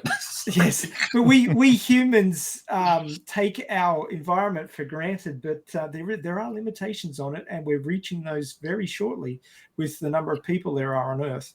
And the more time we ignore it, the more damage is done to it, and the harder it's going to be to fix it. So Logan's Run is quite the possibility in the environmental collapse, unfortunately. But enclosed dome living is mainly, the experiments are mainly done by NASA, trying to work out a way to actually live on Mars or the moon. SpaceX, with a sustainable. SpaceX. Well, yes, now SpaceX is into it, but they've only been doing that for the last couple of years. But NASA has been attempting this for like 4 decades, I think now, trying to come up with technologies and methodologies to make enclosed dome living work, so that they can have sustainable living spaces on the moon and other planets, and space stations. Because obviously the International Space Station gets a lot of support from the Earth. They are not sustainable in any fashion. So do you think that the missing thing that maybe NASA's forgetting is that they need an evil computer to keep us all under control? Well, yes, and nobody over 30 is allowed to survive, obviously. Yeah, That's it. yeah. You just eject them out of the spaceship. That's the You're new done. carousel. Yeah. New The carousel. carousel goes all the way around the Earth. You get to orbit twice before you burn up. Okay, now the last I one would on love my to list. die like that. If I had to die like that, die. If I had my dream way of dying, it would be in a spacesuit plummeting towards Earth. That would be awesome. The only better approach would be to be on a nuclear weapon plummeting towards Earth with a cowboy hat screaming Yahoo. You just want to pull a Joe Kittinger. You know what I'm talking about. You just want to pull a Joe Kittinger. Yeah. Yeehaw! And as I burn up. That guy Suborbital was a rock star, crevations. man. You too can fall to Earth. Okay, so the last one I've got here, and it might generate a bit of conversation, is fertility replacement. So obviously, the human race is, especially in certain countries like Japan, is suffering from a drop in fertility based on social pressures more than anything. But obviously, pollution and things like that. The world's becoming more polluted, and it has an effect on fertility.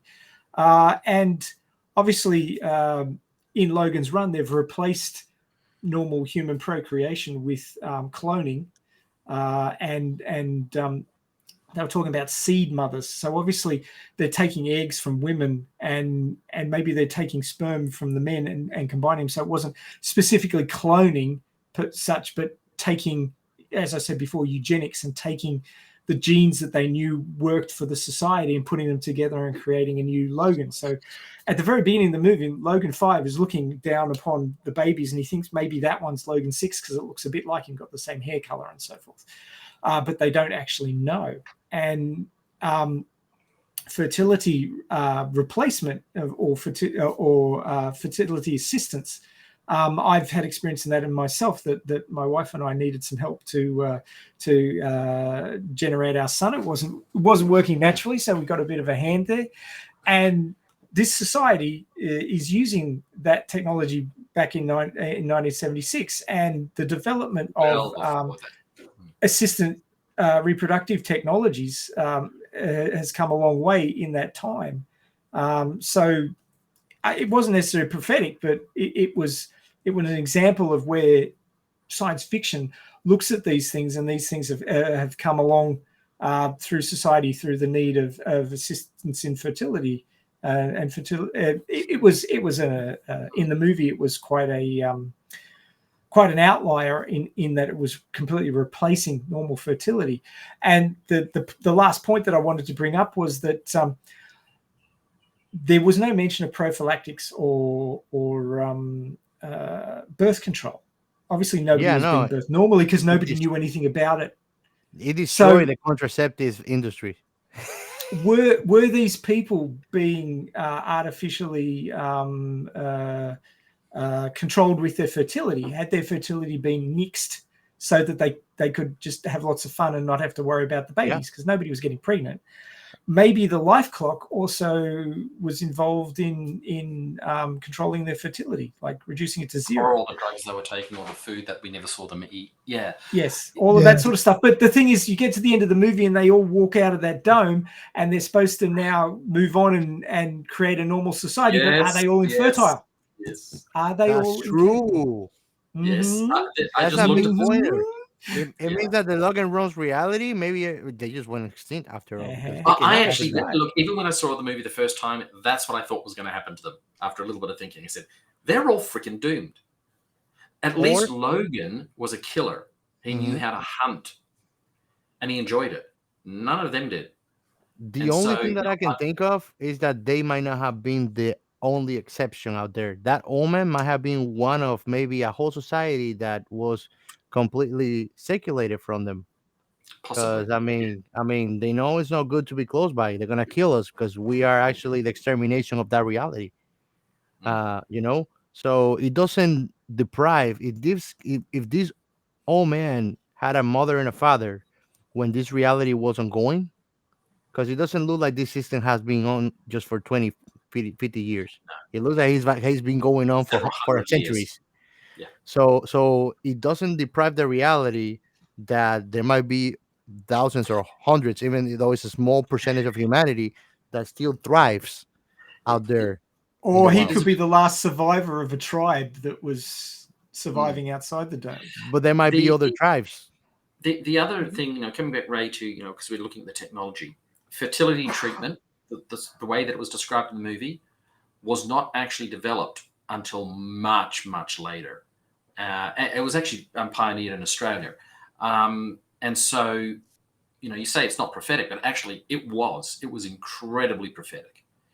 And it was yet another way of showing, there is no motherhood, there is no fatherhood. Now, interestingly, that still exists. They couldn't quite knock it out of Logan. So maybe he's not as bad of a human being as I thought he was. but very, very prophetic, and a great example of how science fiction can take something that is inherently a good, a social, like Gattaca, a social good, improving humans, making us healthier, live longer, etc., but then corrupting it into something which is ultimately extremely bad. And their society was incredibly dysfunctional as part of that. Yeah. I mean, remember when they are learning from the old man that he had mother and a father, they were all wonders about this new concept. What's a mother? What's a father? What was that experience for you? And they were all but just gazed on mere curiosity. What was that It was like? more Because than they that, though. don't There was know a it. passion behind that curiosity. There was a hunger for it, and I Yeah. love that. That was actually one of the better pieces of acting in the movie. Even though it was heavily handed, it was a heavy-handed scene. Mm-hmm. There is a hunger for us to know who we are, and that includes where we have come from. And I think that's very intertwined to our socially biological needs Yeah. as animals. Because at the end of the Yes. day, we're animals. We're Zero just anthropology. conscious, Yeah, absolutely. Yeah. Yep. Okay, right. Next one. No, that was the last one, That as was I it. said. Yeah. And I Wow. think we have a new record: 3 hours and 3 45. hours. Wow. We just cracked 3 hours. So First, great session. for science fiction Revenant. We'll 3 have to hours. cut this one down. We waffled a lot. No, we didn't. It was all very, very important. The stuff about Lex. Come on. I'll blame you for that. Very self-indulgent. Awesome. So this has been an amazing episode. Yes. This is actually, and you guys tell me if you think what you guys think, but this is actually the embodiment of what science fiction remnant is supposed to be. Yep. This conversation was amazing, and I was, there was a reason why I was so excited to bring Doc Joe, and I just hope that this is not the last time. I'd love to come back. I really enjoy the conversation. And my mind was changed. And if conversation can change my mind, it means it's been worthwhile. And I'm a big believer that if you don't change your perspective on something at least once a day, you're not living. So Yeah, great that's true. conversation, and I'll be happy to be back. Let's do the rollerball, that genre of movie. I'd love to talk about that. It's a passion of mine. And let's do Lex because it's just insane. I'm gonna have to watch Lex. You already have me sold out. Brilliant. Nice. Any final thoughts, Doc Joe, you want to say before we close up? No, I'd like to say something to your audience though. It cuts back to what we've been discussing. When you watch any science fiction, when you engage in any science fiction, you don't have to like it. It can be ho-hum, but if it stays with you and you think about it, it's been successful. I mean, there's movies such as I Am Mother, which are very divisive. It's an Australian science fiction, relatively contemporary one. And is it a great movie? No. Is it a thought-provoking movie? Yeah. Look out for those movies that challenge you, because I think, get outside the box. And there's some absolute gems there. Predestination, I know that you've done that one. I think it's one of the most thoughtful science fiction movies ever made. And then on the other hand, you've got Time Bandits. Just go nuts with these. Time Bandits was good. Oh yeah, fantastic stuff. And never put something that's metallic in your microwave, kiddies. I actually tried when I was a kid to boil eggs on a aluminum pan. Oh dear. It was fun. It was like New Year's and fireworks. Yeah. But for me, science fiction is reveling in what it means, an exploration of what it means to be human, an exploration of what is the possible. And I literally remember picking up my first science fiction book, which was R is for Rocket, and I would have been very young at the time and reading it. And it opened up. It literally felt like my brain was opening up. So, coming all the way back to not being an asshole about it, sure, get involved in fandom. I know, Ray, you're deeply involved in the Elite Army fandom, and I've got friends who are the whole what do they call it, the 301st stormtrooper types, and they love that. Get involved in that absolute fanatic joy and love of a franchise, no problem. But at the end of the day, it's all about being human, and the fact that we can all be humans together through science fiction is just wonderful. So I encourage you all to keep those minds open, keep reading books, keep watching movies. Awesome. Any closing thoughts, Max or Giancarlos? Well, just following on from what Joe said, we are all going to be living in the future, unless you cark it first. Hopefully you won't. But if you hang around, you will be living in the future. I'm nearly 53 years old, and I know I don't sound like it because I'm a bit immature, but that's just young at heart. But you look back across decades, and your thinking changes. Like we said, growing up in Cold War Australia, it was stressful. We were worrying about nuclear war and all that sort of thing. The nukes haven't gone away, but the social situation whereby people were expecting them to be used any day has. So that stress. You stress about things, and then you gain experience and you gain wisdom, and you go, well, if I can't change it, there's no point worrying about it. Just live your life, do your best with what you have at the time, and move into the future. We are all going to be living in the future. Some of us, this is the future from what we were thinking 20 years ago. And when you get older, you will realize that, yes, we're going to be living in the future. And science fiction talks about what might be in the future, and that's why it's important. So enjoy your science fiction, be part of it, and one day you wake up and you will be living in it. Oh God, so my future is Mad Max. Well, yours is, Joe. I don't know about everybody else, but yours probably is. Fair enough. And final thoughts, Giancarlo? Well, no, I mean, I think that closes it, and I'm just gonna leave a final presentation of "That's All, Folks" by Sci-Fi Remnant. Ding, ding, ding, ding, ding, ding, ding, ding, ding, ding, ding, ding, ding, They ding, can't ding, see ding, it, ding. though. Oh, dear. I'll be the Porky Pig. And just remember, Yeah, Oh no, now we're gonna get I used to have the console to make sounds, but I think that this is gonna be my new console. It's just little images.